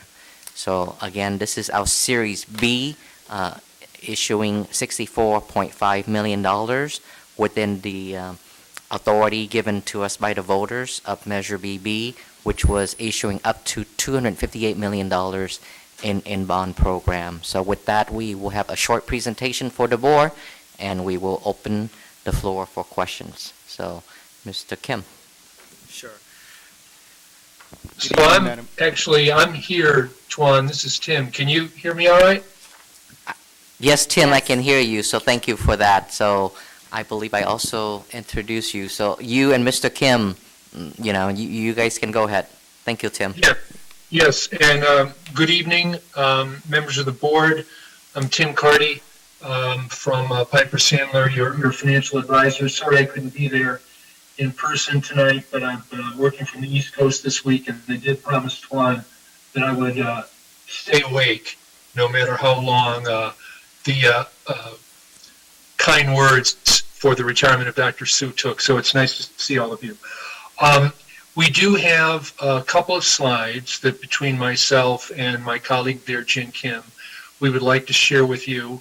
And then I would imagine Rob Anslow, our bond counsel, will describe the resolution before you this evening in terms of the action item. But maybe first of all, it would be helpful on the first slide. And Tuan touched on this a little bit, but just to take a little refresher about Measure BB, as Tuan pointed out, it was approved by the voters in November of 2018. We needed 55% to be successful. The measure was approved at over a 58% rate of passage by the community. $258 million.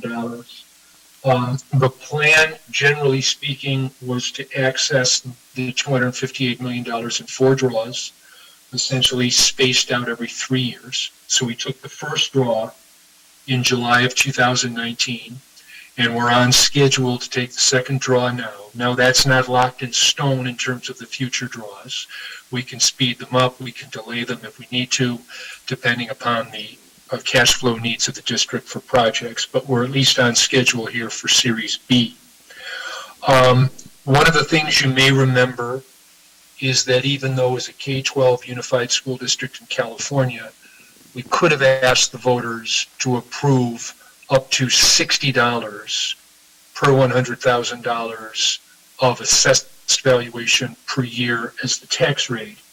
Well, instead, we targeted $50 per $100,000. And if you look at that bullet 6 on the slide, in the most recent year for which we have data, Los Angeles County actually levied a tax rate lower than that. So $50 is our target, but the actual rate last year was a little bit over $44. And that's because if you look at bullet 7, we used as a planning tool in Measure BB 4% as a year-over-year rate of change in assessed valuation. And we outperformed that last year, even in spite of COVID. Property assessed valuation in ABC Unified School District grew at slightly over 6.5% per year. So everything is on target for Series B. Let me make one comment about Series A, and then I'm going to ask Jen to cover the next slide. With Series A, those of you who were on the board at that time will remember, we discussed a couple of matters. One of them was the proper method by which to sell the bonds. We talked about the competitive sale method. We talked about the negotiated sale method, where we, in a sense, sole sourced with a financial firm, and we deemed it in the best interest of the district to sell the bonds via a competitive sale. So we're planning on doing that again here with Series B. And another thing you might remember is there was some interest on the part of the board to allow the community, if they had an interest, to inquire about purchasing the Series A bonds. So we made sure that whenever the winning bidder was identified for the Series A bonds, that winning bidder provided us with contact information, that if anyone in the community was interested, they could make an inquiry in terms of potentially purchasing bonds. And we will do the same thing again with Series B. So I'm going to ask Jen on the next slide briefly to give you a little bit more. Series A was a very successful bond sale, and there were a few reasons for that. So Jen, why don't you, if you would, describe for the board members some of the highlights of the Series A bond sale? Sure, thanks, Tim. Good evening, Madam President and members of the board. My name is Jin Kim, and I work with Tim Carty at Piper Sandler. And what I'll do for you this evening is briefly summarize why the Measure BB Series A bond sale was such a success. On July 10th, 2019, about 3 years ago, we invited financial services firms around the country to submit bids to purchase the district's bonds.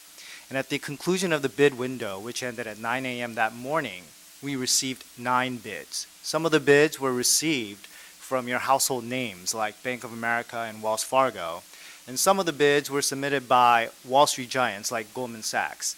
And the balance of the bids were submitted by what Tim and I would generally categorize as your specialty regional firms. That would include Robert Bairds and Fidelities and such. And a measurement of a successful competitive bond sale is determined by how many bids you receive. And typically, Tim and I would say that if you receive 3 to 5 bids or more, that would constitute a successful bond sale. And we received 9. And a couple of the reasons and the factors that contributed to why we were such a high demand bond issue that morning was that our bond size was the right amount. And also we had the right credit ratings.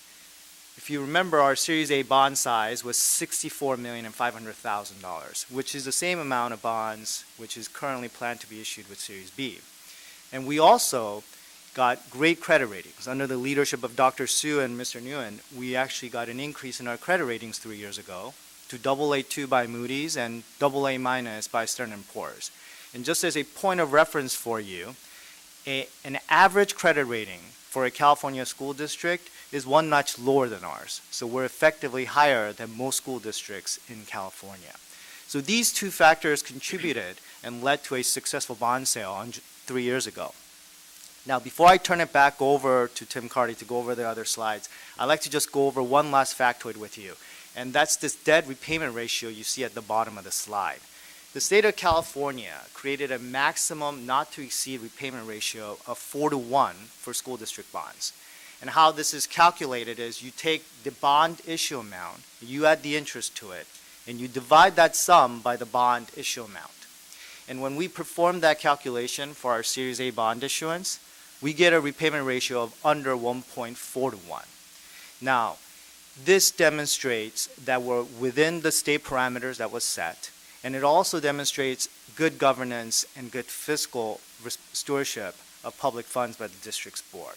So with that, I'll turn it back over to Tim. Tim, do you want to take over the next slide? Yeah, sure. Thanks, Jen. Yeah, there's really two more topics that we thought would be helpful for the board.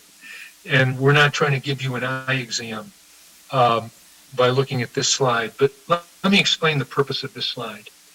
Jen just talked about the kinds of interest rates that we received for Series A 3 years ago. We know interest rates are quite a bit higher today than they were then.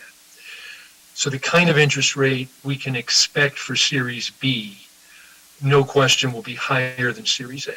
And we don't know about the future. So the purpose of this slide is, if you look at column 4, what we're estimating with today's interest rates for the Series B bond sale coming up in a month or two. And then an estimate of the 2 future bond draws at not only today's interest rates, but a cushion on top of that. And the key column, and the reason it's shaded in yellow, is column 7. If you'll notice, it shows that even with today's higher interest rates, and even assuming additionally higher rates in the future, we can obtain all of our $258 million on schedule and stay within the $50 tax rate. And I think that's important to share with the board because it is, and if you look at the bottom, Jen just commented about repayment ratios, and he mentioned the state standard of 4-to-1. And you see those green figures. And again, these are just estimates looking forward.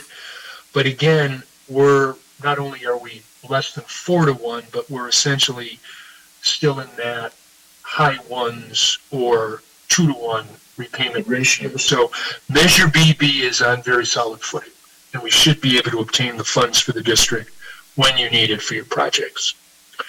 The last slide is just a snapshot of where we are in the process. So as presenting to you this evening, and there's an agenda item, obviously, for your approval coming up for a vote. The next step, if the resolution is approved tonight, is, remember, in Los Angeles County, it's a 2-step process. The school board approves the resolution authorizing the issuance of the bonds, and then Los Angeles County Board of Supervisors, in turn, approves the resolution. And we're targeting their August 30th Board of Supervisors date to accomplish that. We've scheduled with Tuan a presentation to the credit rating analysts on August 31st, and we've already begun the process of preparing for that.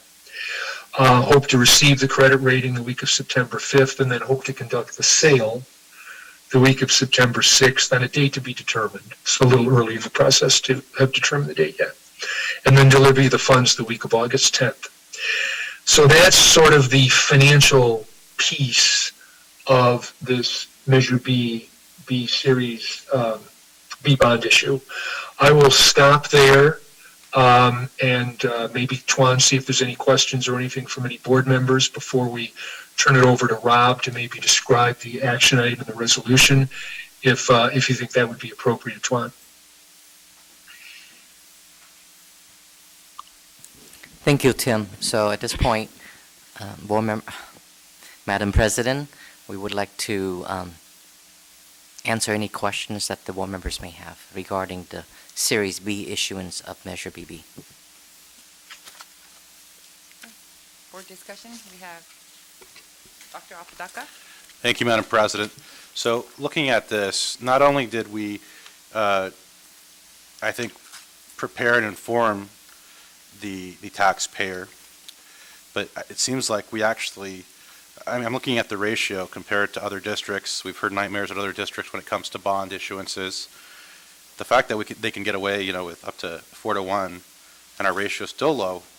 I mean, this is really good. I'm pleased to see that, especially since we're, for the most part, keeping it under the 50 per 100,000 cap.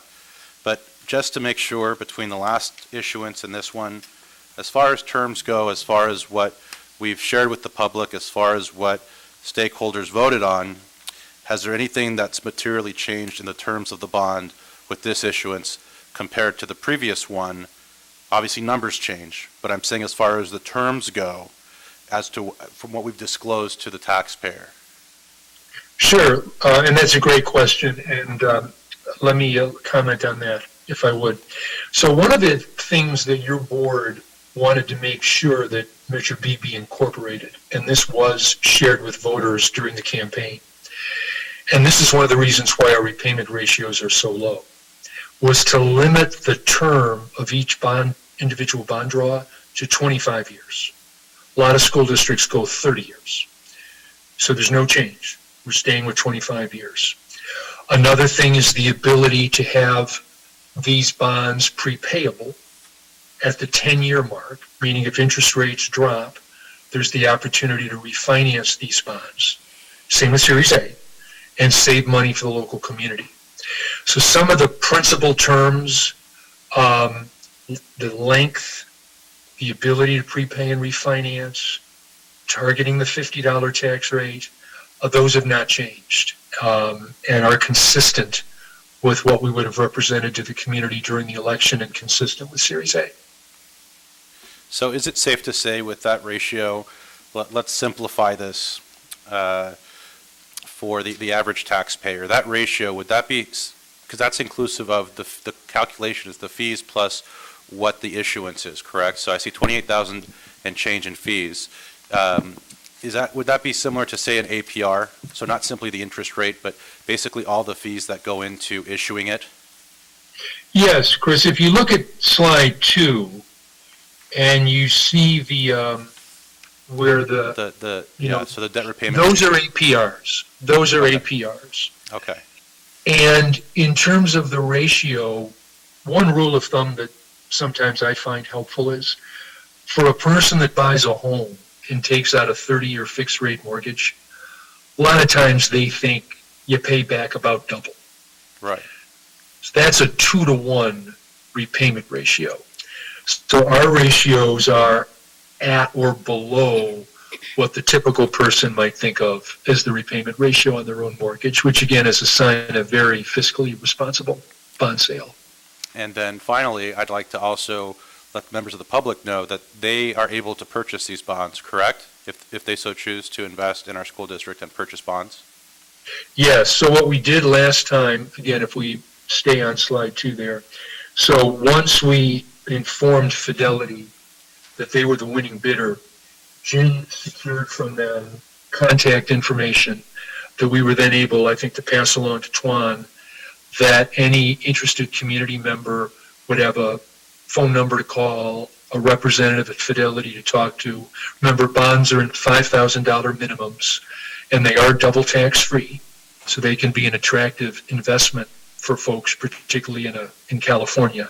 So we're going to make sure, again, that whoever that winning bidder is, we will get similar contact information so that if there are inquiries, folks will have someone that they can call and inquire about investing in purchasing bonds. Okay, and finally, so that's a no as far as we haven't materially changed anything aside from obvious numbers and adjusting for the market. We haven't materially changed any of the terms of this issuance compared to the last one. That's correct. That's a no. Thank you very much. Appreciate it. Thank you, Madam President. Thank you. Do we have any other? Oh, sorry. Sophia Say? Thank you, President. Back to our board, my colleague, Dr. Apodaca just mentioned about it, so back to the local community. What can we do as our district we will definitely need Mr. Smith and our administrative people how we're going to relay the information out to the public to let them know, rather than just say we're talking here, but how do we let the community be aware about there is bond sales issues out there and give them a chance to know what's going on in our district. Madam President, my name is Rob Ansel. I'm a partner with Atkinson Andelson. I'm your bond counsel. Yes. In our Series A bonds, the board specifically asked that a local notice of the bond sale be published. We're going to do the same thing. You'll see that it's contained in the resolution. So not only will we be going national in the bond buyer newspaper, but we will also be going in the local newspaper to let people know that those bonds are going to be bid and that there's an opportunity to contact the district, as Tim said. Yeah. I also like to put it on our website too, pop it out so parents can see that information's out there. Because sometimes people don't look for newspaper nowadays. Or maybe on Facebook or someplace to kind of publicize this on that. There are specific limits in terms of how these types of bonds can be specifically offered for sale. There's what's called a bond prospectus that is offered, and they have to be sold through that communication with the actual purchaser. So it's not just a case of, they go on a website and do a click. They have to go through a certain purchase process. I thank you to give me the legal counsel. I really appreciate it. My second question is, that was 4 years ago when we got the bond, right? But there's inflation. At that time, 4 years ago, we don't have inflation, but now we have like 10% down inflations out there. The money that we received, would that be good enough? Because what I'm trying to say is here, a lot of districts towards the end of the bond, they don't have enough money. And the people say, you know what, that's how much you guys are asking, and we're expecting to get this done. But unfortunately, towards the end of the level series, and then we don't have money. So my questions here right now it's down 10% inflation there. Are we okay for that? I know a lot of residents has concern about that. They say, now the district may not have enough. They're going to come back to us again. So Tuan, can you explain to me about this 10% inflation issue? Thank you, Ms. Say, for the question. So in the facility master plan, each school is allocated, have an allocation approved by the board of a budget to modernize that school, right? So, pick an example, Cerritos High School, 26 million, right? So you're right, in factoring that, 26 years ago, this is the scope of the modernization plan, right? With this money, we can do X, Y, Z, all these things, and in between. With inflation, and it's higher than what we anticipated that, right? 4 years ago, inflation was almost none or 1-2%. Now, with construction inflation is actually higher than 10%. So can we still, I believe the question is, can we still do the things that we want to do in the master plan with the same budget allocation? And the answer is going to be challenging. Right, we were able to do that with Whitney and Atisha because they did it last year or 2 years ago when inflation was still low. The next group, which is the middle schools, adult school, Tracy High School, it will be challenging, right? We have to look at, this is the allocation. The voters approved $258 million allocated to every school, and this is what we have. It'll be challenging. However, per the direction of the board, we will be working to get grants, federal and state matching grants. Good. We will look at, facility fundings from the district to supplement, and the goal is to still able to, modernize the school with all the scope that we have promised the school and the community, even though the bond money itself will not be sufficient. We will have additional funding sources with state matching fund and or local district contribution to make it happen for the schools. I thank you. Our high school right now is remodeling right now. I know the two high school, Winnie High and Natisha, has been done. Now the next two is the Cerritos High and the Gar High School. And we are expecting to be done the next summer. Am I right? Correct. We are on track to finish Gar and Cerritos by the end of next summer. Yes, ma'am. Following that will be the middle school. Yes, ma'am, and Tracy and the adult school. That was the schedule approved by the board. Thank you. That will be my last answer. question. Thank you, Tuan. Thank you. Thank you. I have one question. Do you project that we will have as many bidders as 2019? That's a good question. We may. As Jen pointed out, we have the right size. There's a little bit of a rule of thumb that, the larger the bond offering, the more interest you get from the investment community. We will have a good credit rating, as Jen pointed out. Markets do seem to have stabilized. There was quite a run-up in interest rates from the first of the year through June, but the market seems to have stabilized a little. The inflation news, maybe inflation has peaked. We may not get 9 again. 9, as Jen correctly stated, that's a lot of bidders. But if we get, I would imagine we ought to get, at least 5, maybe 7, 8, or 9 again. We'll do everything we can on our end, as Rob will on his, to make sure that the documentation in a timely manner, the notice of bid and so forth is circulated to the investment community, that will be available to answer any questions, that they have the prospectus that Rob was mentioning in their hands, that they have the credit rating report. So we'll see. But we ought to, unless something dramatically changes, we've kind of gotten out of the COVID era and its impact on bond markets. So we're optimistic that this ought to be a successful sale. Thank you. Okay. Any public comments on this? Okay, if none, all those in favor? Aye. Okay, motion passes.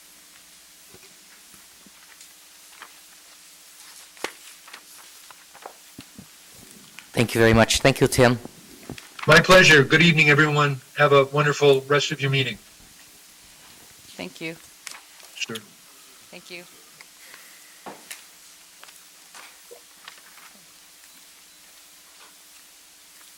May I have a motion to approve community member and student appointments to board advisory committees?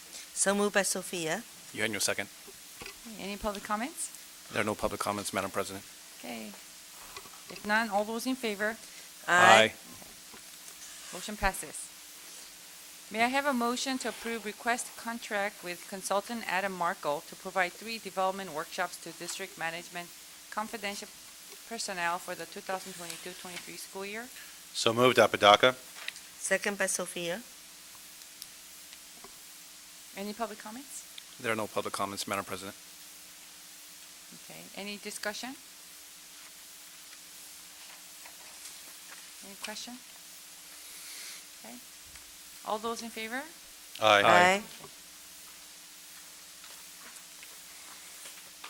May I have a motion to approve request contract with Addiction Treatment Technologies, DBA Care Solace, to provide case management and care coordination services for the 2022-23 school year? Motion approved, Eugenio. Second by Sophia. Any public comments? There are no public comments, Madam President. Any discussion? Okay. None? I have a question. Can you give us a little description of what this is?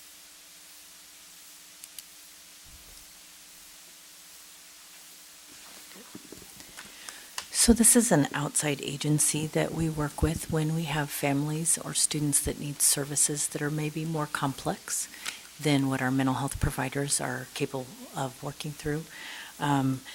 They're able to help even families if that's needed. And so it's really an additional piece for our students that are struggling with some more significant issues. Okay. So like addiction type of things, okay. Correct. Okay. Because I was kind of thrown off by the title, technologies. So I think that's their corporation name, but I think the business that we work with, this aspect is called Care Solace. okay. Got it. Thank you very much. Okay, all those in favor? Aye. Okay, motion passes.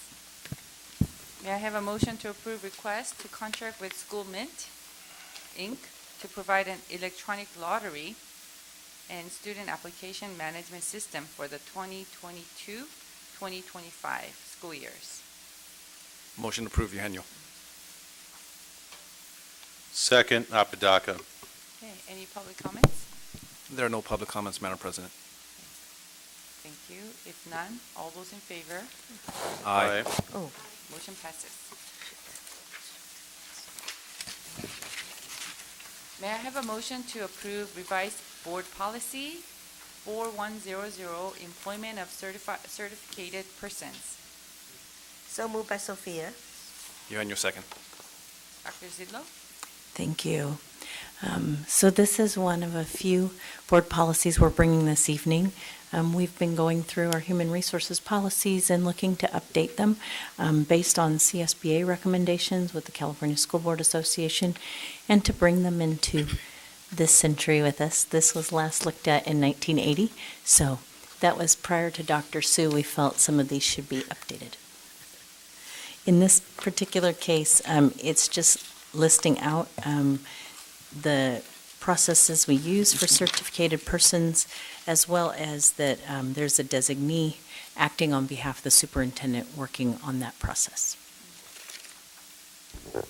Thank you. Thank you. Any public comments? There are no public comments, Madam President. Okay, any discussion? Seeing none, all those in favor? Aye.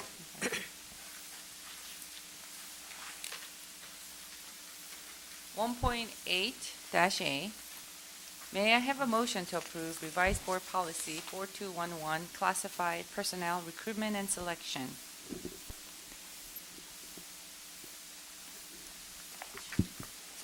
Madam President, you skip 1.7. What did I? Let's move that one first and then go back. Okay. May I have a motion to approve revised board policy 4111, certificated personnel recruitment and selection? So So- moved by Sophia. Second, Apodaca. Dr. Zidlo? Thank you. Again, it's updating a policy from the 1980s, just outlining our process that we review and interview and make recommendations in regard to certificated employees. It's bringing the language up to date with current California School Board Association language, and that we would not hire or employ someone unless it's been recommended to the board. Thank you. Any comments? There are no public Discussion? comments, Madam President. Okay. Any discussion? Okay. All those in favor? Aye. Motion passes.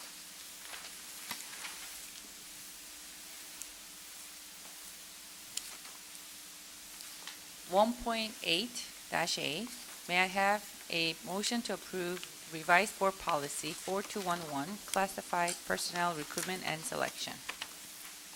Motion approved, Eugenio. Dr. Zillow? Thank you. So this is updating our classified employee recruitment process and procedures, again, based on just the number of years it's been since it's been revised and updated, following the guidance of the California School Board Associations and the process for when there is a vacancy and how we go through the screening and handling of that process for our employees. Again, making sure that we don't employ someone unless it's come to the board for approval. Okay. Any public comments? There are no public comments, Madam President. Okay. Any discussion? Okay. All those in favor? Aye.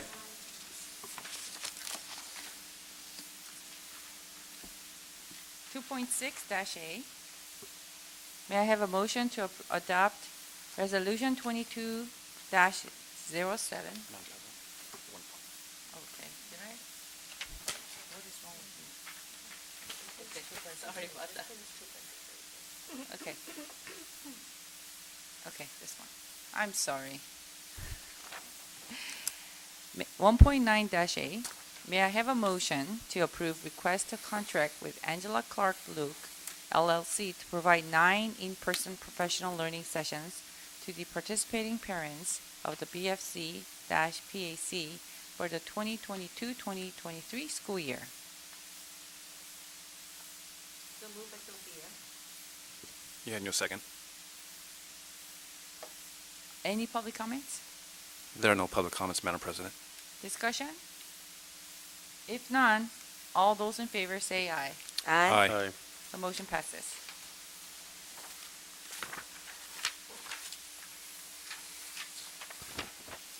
Two point six A. May I have a motion to adopt Resolution 2207, confirming the calculation of longevity stipends for unit members of California School Employees Association and its ABC Chapter 24. So moved by Sophia. Eugenio, Second. second. Any public comments? There are no public comments, Madam President. Okay, any discussion? If none, all those in favor? Aye. Motion passes. 2.7-A. May I have a motion to adopt Resolution 22-08, confirming the calculation of longevity stipends for management and confidential employees? Motion to adopt, Eugenio. Second, Apodaca. Okay. Dr. Zillow? Thank you. In reviewing our information in our board policy, what we noted was that back in 2004, a decision was made by the board to separate and no longer offer a double compounding calculation of longevity for employees post that time. And what we found is somehow that inadvertently did not get updated in the board policy, which governs what happens for our management and confidential employees. So while it is a practice in all of our units, and it is noted in the agreements for our teacher, for ABCFT, CSEA, and AFSCME, it was not put into the board policy as it should have been. And so we are looking to update that tonight with both a resolution confirming that that is our practice as a district, and then the update to the board policy where we have the language that matches what is in the other three agreements with our bargaining groups. Okay, thank you. Any public comments? There are no public comments, Madam President.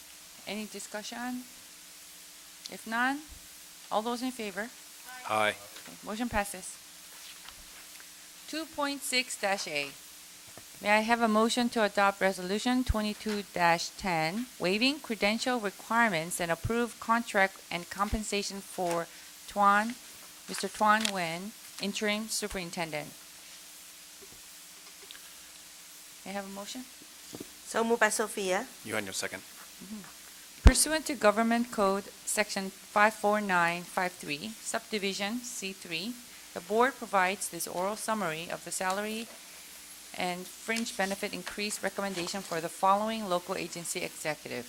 For the position of interim superintendent, for a term commencing August 17, 2022, and continuing thereafter on a month-to-month basis. The monthly salary to be paid to the interim superintendent is $3,208.33, in addition to his salary as deputy superintendent CFO. The interim superintendent shall maintain his fringe benefits as set forth in his contract as deputy superintendent/CFO. The interim superintendent shall continue to earn an accrued sick and vacation time according to the terms applicable to his regular position as deputy superintendent/CFO. Additional elements of compensation include reimbursement for actual and necessary expenses incurred in the course of performing his duties, as well as payment of actual and necessary expenses incurred in connection with attendance at professional meetings and attendance and/or membership in associations or organizations approved by the board, to include any two associations or organizations so authorized, and up to 2 board approved local service clubs. Any public comments? There are no public comments, Madam President. Discussion? Any discussion? I think we should make them sweat for a little bit. Okay, Dr. Board members of PSA. I just want to say thank you, Tuan, under this kind of condition during the middle of the school, right before the school. And I want to say thank you, willing to step out and help us. Sincerely appreciate it. And you got to work harder, okay? But thank you, Tuan. Okay, we have Dr. Michael Eugenio. Mr. Nguyen, I'd like to thank you for stepping into and accepting the interim role. It's definitely a tremendous responsibility that you're stepping into, and I look forward to working with you in the future. Best of luck to you, and God bless you. Thank you. Okay. Congratulations, and thank you for stepping up and bringing stability to our district in this time of transition. And it's been pretty stretching 2 years. And thank you for keeping the district, stable and supporting the fellow staffs, as well as a lot of phone calls from the board members. We just had too many, uncertain emergency situations and wearing, multiple hats. This is a new year, and it's not going to get any easier. So thank you very much. I know you'll do a good job. Thank you. Okay, any other comments? We will vote. All those in favor? Aye. Aye. Yeah, motion passes. 3.19-A. May I have a motion to approve request contract with Sobrato Early Academic Language Program, SEAL, to provide Ferguson Elementary School 4th to 6th grade dual language immersion DLI teachers, social cultural competence, professional development, and technical support in curriculum and instruction for 2022-2023 school year. So moved, Apodaca. Eugenio, second. Okay, Ms. Castro. Thank you. This professional learning contract is to really support our Ferguson dual language immersion program at the upper grade levels to make sure that we are supporting them with research-based strategies based on the pillars noted on the content, such as academic language, creating content-rich affirming environments, articulating among the grade levels, and the school-to-home connection. As you may be aware, Ferguson has graduated now, its first full class of dual immersion that is now starting at Betty Middle School. So we want to continue to support the expansion and growth of the program at Ferguson.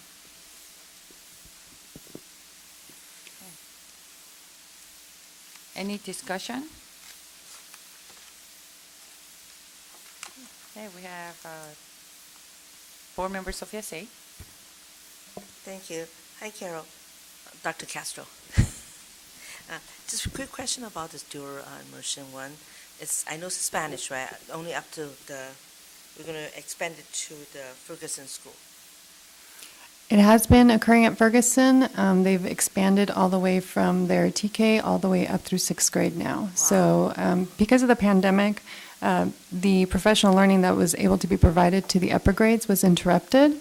And so this is an effort to bring that professional learning back to the school system that had occurred prior at the lower grade levels. I'm so glad to hear that. We do need it in our district. But I have another question, actually indirectly related to this. We have been promised they're supposed to have Chinese immersion coming up too. I don't know how staff doing, so I'd like to put on the next agenda for this matter about Chinese immersion program for our ABC school district. Of course, thank you. Thank you. Okay, thank you. Next, we have Board Member Dr. Olga Rios. Thank you, Madam President. I just want to acknowledge our district for promoting bilingualism. Some of us, or most of us, I think, are bilingual, and we know the power of speaking two languages. So I very much appreciate this. Is this going to then now close that gap or build a bridge, actually, and put it in positive terms now for kids that start a dual language program and finish off with that seal of biliteracy by the time they finish high school? Correct. It's going to continue the expansion of the program. We will continue to work in a vertical alignment program with FEDI, and then we've also increased our partnership with Cerritos College to also be part of the dual language immersion program as they continue on to high school as well. Will Artesia High School be a part of this? Not for the this school year, but in the close future they will be. So for this school year, it will only be Ferguson teachers, and then we'll be expanding in the future. Got it. Just one other question. What schools do have a dual language program right now? Right now, we have the program at Ferguson Elementary and Nemus Elementary, both in Spanish. We also have the middle school program at Ross Middle School, as well as at Gar High School. Thank you. Thank you. Okay. No further questions or discussion? All those in favor? Aye. Okay, motion passes. 3.20-A, may I have a motion to approve request of submission to change the total program length for the following programs: accounting technician, administrative assistant, cosmetology, graphic media design, information and technology technician, medical assistant, medical office and billing specialist, and pharmacy technician to the Council on Occupation Education, COE, effective August 1st, 2022. Motion approved, Eugenio. May I have a second? Second by Sophia. Mrs. Castro? Yes, this item for the adult career change of program pathway for our pharmacy technician and cosmetology areas is to make sure that we are in alignment with the licensure requirements from the state of California. As the chart notes, that our pharmacy technician hours were at 874 hours, but now the state is only requiring 664, so making this move puts us in compliance with that. Also for cosmetology, we are currently at 1,600 hours for licensure, with the state only requiring 1,000 hours. So we are adjusting our requirement of hours in order to meet the state requirements. Great. Any public comments? There are no public comments, Madam President. Any discussion? Board Member Sophia Say? Hi, Dr. Castro. It's about LVN program. Do we still have this under the career pathway or not really? The LVN program? Yes, we do. Because I think I called a couple times to one about the program. Apparently, they rejected. I think they will negotiate with them the Saturday program, and apparently adult school canceled that. They said we don't have the Saturday program anymore for them. I can follow up with the board Can you follow on, that, on a please? briefing, Okay. for you on the status of that contract or that program. Thank you, Dr. Castro. All those in favor? I have a question. Aye. Oh, I'm sorry. We have one more board comment. So I'm going to try to tie Board Member Say's comment into this. So question, since this is to be in compliance with COVID regulations, correct, set forth by the state. So if we were to have another program, let's say like the LVN program, which is also a pathway, correct? Are all the programs being revised to make sure that we're in compliance with the state standards as they changed? Or is it specifically, did you get a notice for this one? Correct. We're examining all the programs in compliance with the state, and as we receive more information and as we are reevaluating programs per the pathway options, then we will be bringing this back to the board as necessary. And since I opened the door on the LVN program, my understanding is we just graduated our first LVN class. They had their first pinning ceremony. So good to hear that, good to see that. Thank you. Thank you, Madam President. Okay. For vote, all those in favor? Aye. Motion passes. May I have a motion to approve the budget revisions for the 2022-2023 fiscal year? Motion approved, Eugenio. Mr. Wan? Thank you, Board President Su Yu. So 45 days after the state passed their budget, school districts are required to revise our budget to be in alignment with the state adopted budget, whether it's additional revenues or sometime less revenues, and any other new programs is part of the state budget. We want to include it in our budget here to accurately reflect the district's current financial condition. So this is on page 158 of the book. So in this year, the state provides an additional 6.28% on top of the COLA that was given to us back in May to support school districts to offset costs associated with COVID, to support school district to in recognizing the high inflation costs that we are dealing with. So we are receiving an ongoing, this is ongoing, not one time, an additional about $12.6 million to the LCFF funding formula. So this is as the result of the additional COLA provided by the state. And as you can see there, there's the adjustment to the revenues, but there's no adjustment to the expenditures. So the question will be, what are we doing with this new funds or new money? So like any additional funds we have, there are four things you can do, right? You use that to pay for the ongoing operational costs, whether it's health benefits, whether it's steps and columns, whether it's pension costs, you have to pay those bills first, right? You can use that for additional compensations for employees, and that's through the collective bargaining process, and you will do that. You can use the money for new programs to support students, right? That's another option for the board. And of course, you can always save the money. That's number 4. So that's where we are with this, and I will be working with the board to bring back, an expenditure plan of this new money to, address the basically in the 4 areas that we are looking at. As you know, we began the school year, and we will begin negotiations with our employee groups soon, on any new money that we have. That's a legal requirement, plus, new programs that the board or the district want to explore to move forward. So that's the unrestricted LCFF funds on page 158. Moving on to page 159, in addition to the 6.28% LCFF funding increase, we also, and you'll be hearing these terms more in the future, receiving 2 grants. These grants are restricted.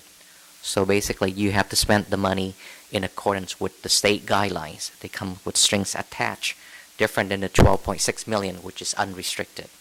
So the $7 million adjustment here have the expenditures corresponding to that. These are 2 programs. One is the Learning Recovery Block Grant, and as the name implies, this money can be used to support students as they go through the learning recovery process. We will support the initiatives that we will have, the focus areas that we have shared with the board, and also the second grant in here is the Art, Music, and Instructional Materials Block Grant. So those 2 block grants will be bringing in $7 million in restricted funds to be spent strictly to support students. So this money go directly to support our students in this coming year. And these block grants, they are not ongoing, but they are not one time. They actually, the Learning Recovery Block Grant will go through 27, 28, and then the Art, Music, and Instructional Materials Block Grant will go through the year 25, 26.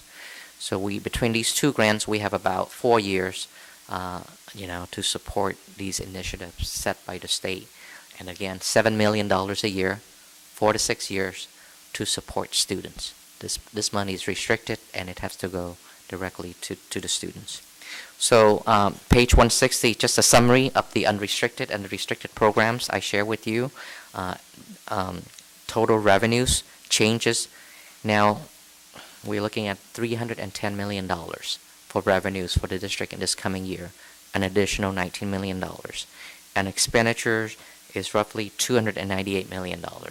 So less than revenues, so that's always good news. But we're looking forward to having conversations with our union groups and the board on how to move forward, how to take care of our employees, and how to take care of our students, most importantly, and provide the support and the programs for them. That's my presentation, Madam President. Thank you. Thank you, Tuan. We have board member, Dr. Olga Rios. I'm sorry, is there any public comments? There are no public comments, Madam President. Okay. We have board comment, board discussion, Dr. Olga Rios. So I'm very happy to hear this, right? I know we've been talking about how happy we are that we are being funded in our programs to support students. And, we know that by taking care of our staff, we take care of our students. And so I just want to reiterate the importance, we're walking into a new year. The vibe is Union President discussed is different, it's positive, and so I hope that we continue to support that with money. Our schools should be, and I've used this term before, swimming in resources. Right now, our students should have what they need to learn to the best of their ability. Our teachers should have the support they need to teach to the best of their ability, and our site administrators should have the resources and what they need to lead to the best of their ability. So I don't have to give suggestions. We have a very capable cabinet that I know will look at what do those three groups need and provide the resources accordingly. Thank you. Thank you. Do we have any other comments? I have a question. So with this block grant, and I know that now we have grant for students to be able to stay in school until 6 p.m. Okay. Is that going to be offered to a certain group of students or just to anybody? And how is this additional grant, how is it going to be used? So I believe there's two parts to the question, so let me try to answer that. The program, the extended or expanded learning opportunity program, we call it ABC Excels here locally, is a program that will provide until 6 o'clock every day, 180 days, for all students who are English learners and low income and foster youth. So the UDP, the unduplicated count students. If you're English learners, low income, foster youth, you have an option. We must provide that option for you. You don't have to take it, but school until 6 o'clock every day. And after school, what is the program going to look like? Right? Enrichment, intervention, whatever, we believe that the student need that. On top of that, there will be 30 days of additional instructions, 9 hours in the summer or during break. So I want to repeat that. The school year will be 210 days for those students. 9 hours a day. Free of charge. With free breakfast and free lunch for all students. So we're going to be having a very aggressive plan to support our students with extended instructional time. Extended instructional times. So. Okay, thank you. How about some of the students who doesn't quite fit into these three categories? Are there any space for some students who actually, although they don't fit into the three categories, they do need this care? Yes, so of course, we talk about two different, if they just need, we have the forfeit program, if they just need the students stay there to 6 so the parents can work. We do have a program for those families who who are not in this category. So, and we also have intervention support to all students who need help. So you don't have to be in that category for intervention support. If you need tutoring support, if you need intervention support, we have that for all students. The intervention support is coming from which grant? Right. The block grant, each school have it. Okay. We will further support the school with the resource to support all students. So that they means need help. that we do have the resources to provide the academic support to the students who need it. Correct. So let me answer this. There's targeted funding for a certain group, and then there's funding for all students. Okay. So all students will get support if they need the support. And then there's targeted funding for the specific groups with intensive support. Are we able to provide these services? Are we providing these services to those parents, especially like the English learners in those languages? Yes, ma'am. Okay. Thank you very much. That is all. Seeing no other, we'll vote. All those in favor? Aye. Okay. Motion passes. 4.16-A, may I have a motion to approve bid award ABC-1592 for Nutrition Services Department paper products to PNR Paper, Platinum Packaging Group, and Pulse Medical Finance as lowest responsible bidders. Motion approved, Eugenio. Okay. Second by Sophia. Any public comments? There are no public comments, Madam President. Discussion? None? All those in favor? Aye. 4.17-A. May I have a motion to approve bid award ABC-1593 tree trimming to West Coast Arborist Incorporation as lowest responsible bidder? Motion approved, Eugenio. Any public comments? There are no public comments, Madam President. Discussion? None? All those in favor? Aye. Motion passes. 4.18-A. May I have a motion to approve the contract with Davis Demographics to conduct enrollment projection studies? So moved by Sophia. Any public comments? There are no public comments, Madam President. Okay. I noticed, was this a company that we used before? Yes, ma'am. Okay.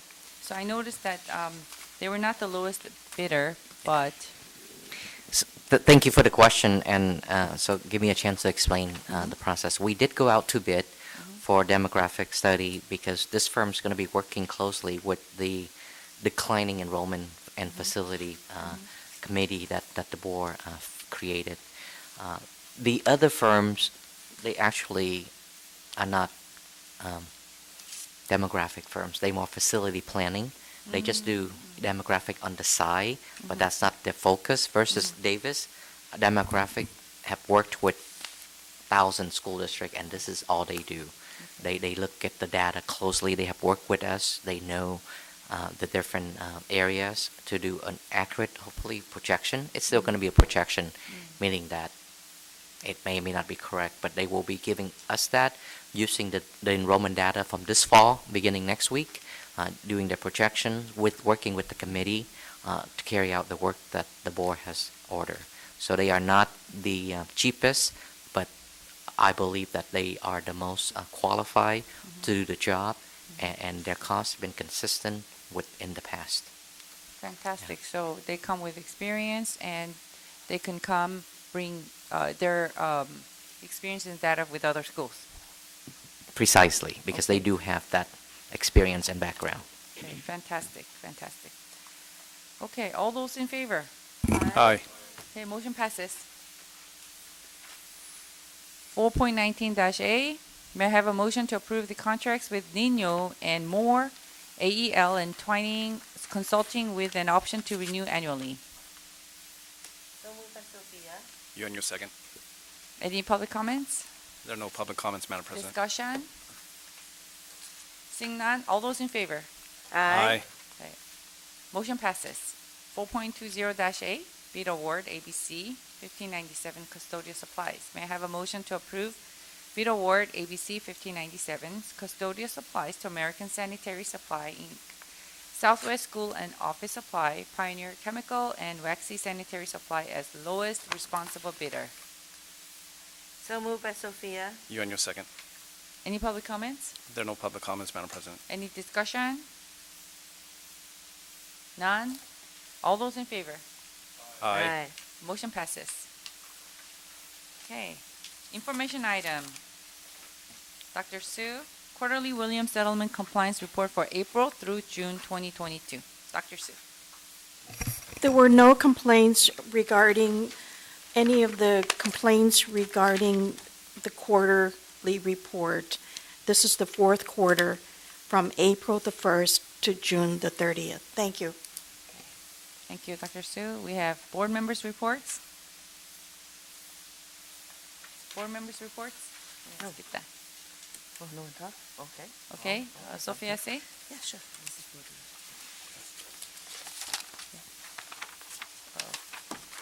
We have to write my notes.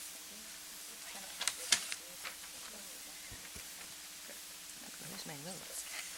Okay, on July 22nd, I attended class of 2022 summer graduation ceremony at Whitney High School, MAC Theater. Today, August 16th, attending a professional development orientation at Whitney High School. I met lots of staff, and then there was some highlight there, and I was so happy that I was there. We had an incident happen to one of our teachers, And I have to say thank you to that teacher, because she was supposed to be, she doesn't feel good, and she's going to drive the car, go home by herself. And I want to thank you, the staff, and holding her back, say, you cannot drive, you're going to stay here, we're going to call ambulance for you.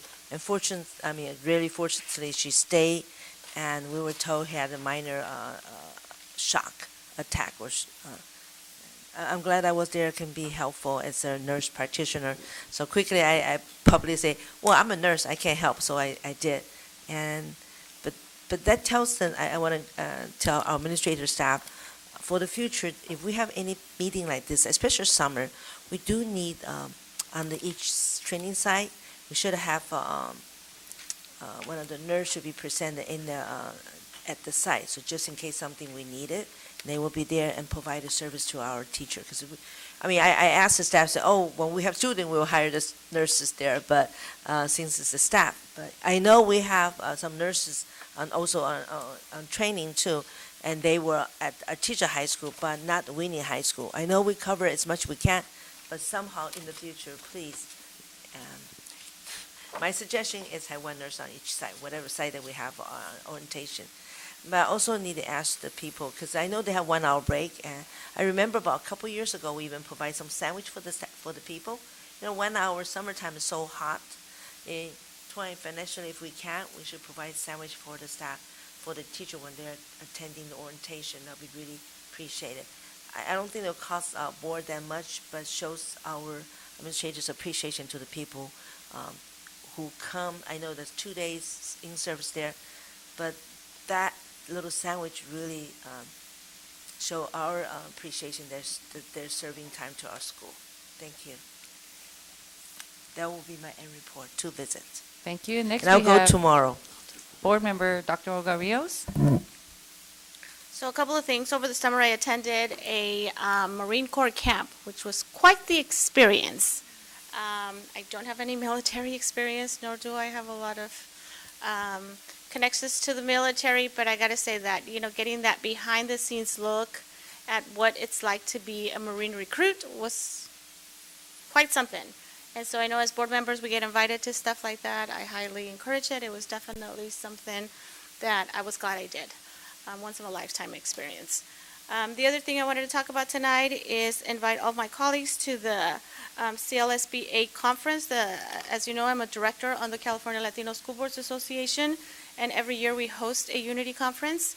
And I'd like to share the mission of this year's conference, and that is that por ellos sí se puede, which is for them, yes, we can.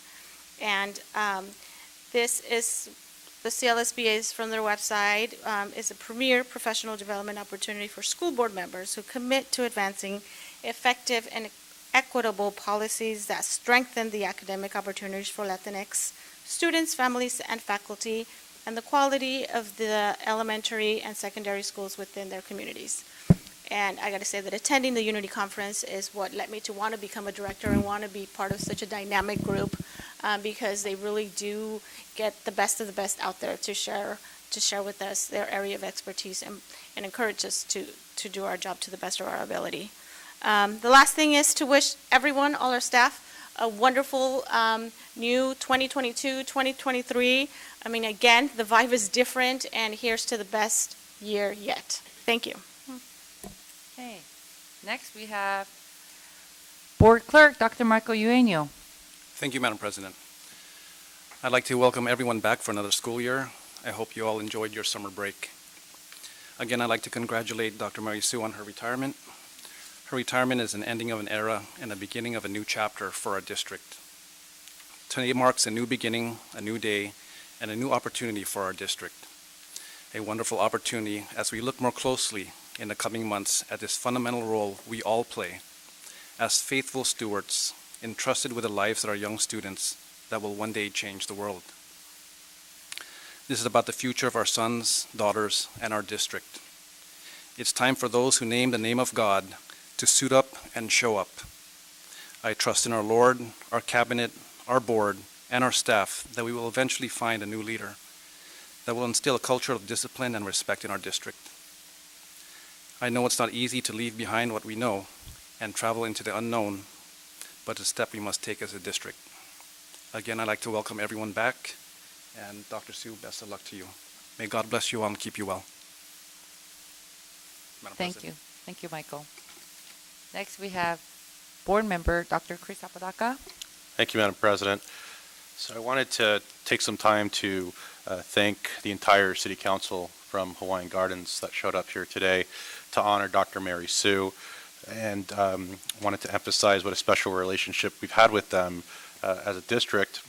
And to speak to that a little more, our new Interior Superintendent, Tuan Nguyen, and I met with Mayor Roa and the City Manager, Ernesto Marquez, last week. It was a very good meeting, very informal. Excuse me.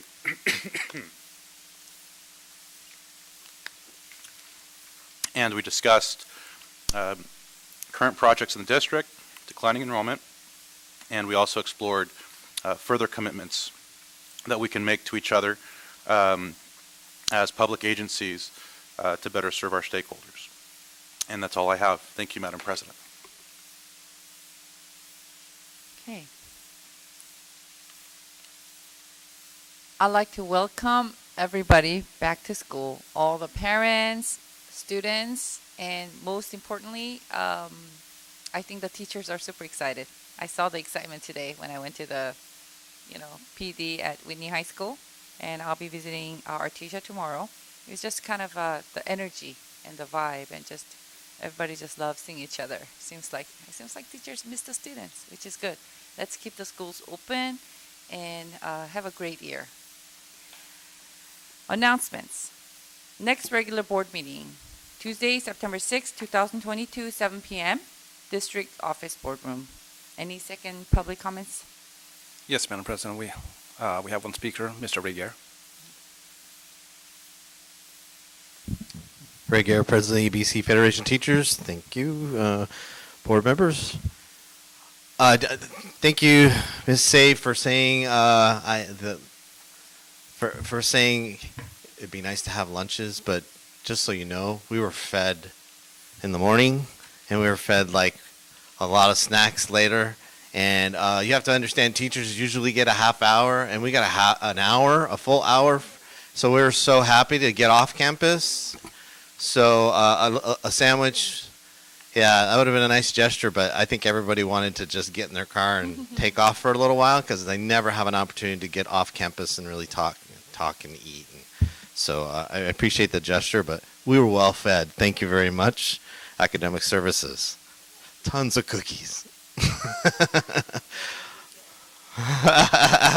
Yes, we were hyper.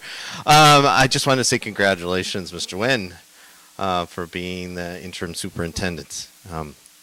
You and I have known each other for as long as I've been in ABC, you too. So I look forward to our first conversation tomorrow at 1 o'clock. And I just wanted to say to the board, I think what's really important, because eventually we're going to be looking at a new superintendent, a permanent superintendent. And I hope you take into consideration that we want to find somebody who wants to be here for a little while, who doesn't, it's not a stepping stone. What we see in many districts, some surrounding districts, is that we have a succession of superintendents who come up with, they walk in their first year, they have lots of plans, they make changes, and then they're gone. And then the next year you have another superintendent with a whole nother set of objectives, and they build something in a year, and then it's gone. And that kind of instability is what really can make or break a district. So I would hope that you take into consideration that someone who, when you're interviewing, that somebody who's dedicated and wants to be here for more than just a year. I know a lot of people don't plan that, but, and somebody who would have the values that we currently have here in ABC. They're unique. It's a unique a unique culture, and it'd be great to have somebody who would continue to foster the culture that we have here. But I look forward, especially to spend time, for as long as we have to look with Mr. Nguyen. So, going forward, thank you. Thank you. Thank you, President Ray. I'd like to, before we adjourn, just make a quick announcement that you're invited to Dr. Su's retirement celebration on September 2nd, 2022 at 6 p.m. at the center. And this is invitation only, and if you received it, please RSVP. Okay? Thank you. And there's a really wonderful musical called Dosan, a Korean independence hero from Lamurara Norwalk Theater, Lamurara Theater on August 25th to August 28th. It's a live musical, very inspirational and historical. Okay, may I have a motion to adjourn? Yeah, there was no public comments. There are none. Okay. May I ask one question to the board member, Dr. Oga? When is that the CLSB? You didn't tell us the date and time. Thank you so much. I was going to forward you the information because I didn't mention it, but it's actually the August 25th through the 28th, but it starts Thursday night, so the actual conference is Friday, Saturday. Friday and Sunday. I might go one day. Oh, please, yes. Sign up. Because my school Let starts. Danielle know because she signed me up. So I just tell them. Okay. Okay. Motion? Can I have a motion? Motion to adjourn. Eugenio. Second by Sophia. Okay. All those in favor? Aye. Okay. Meeting is adjourned.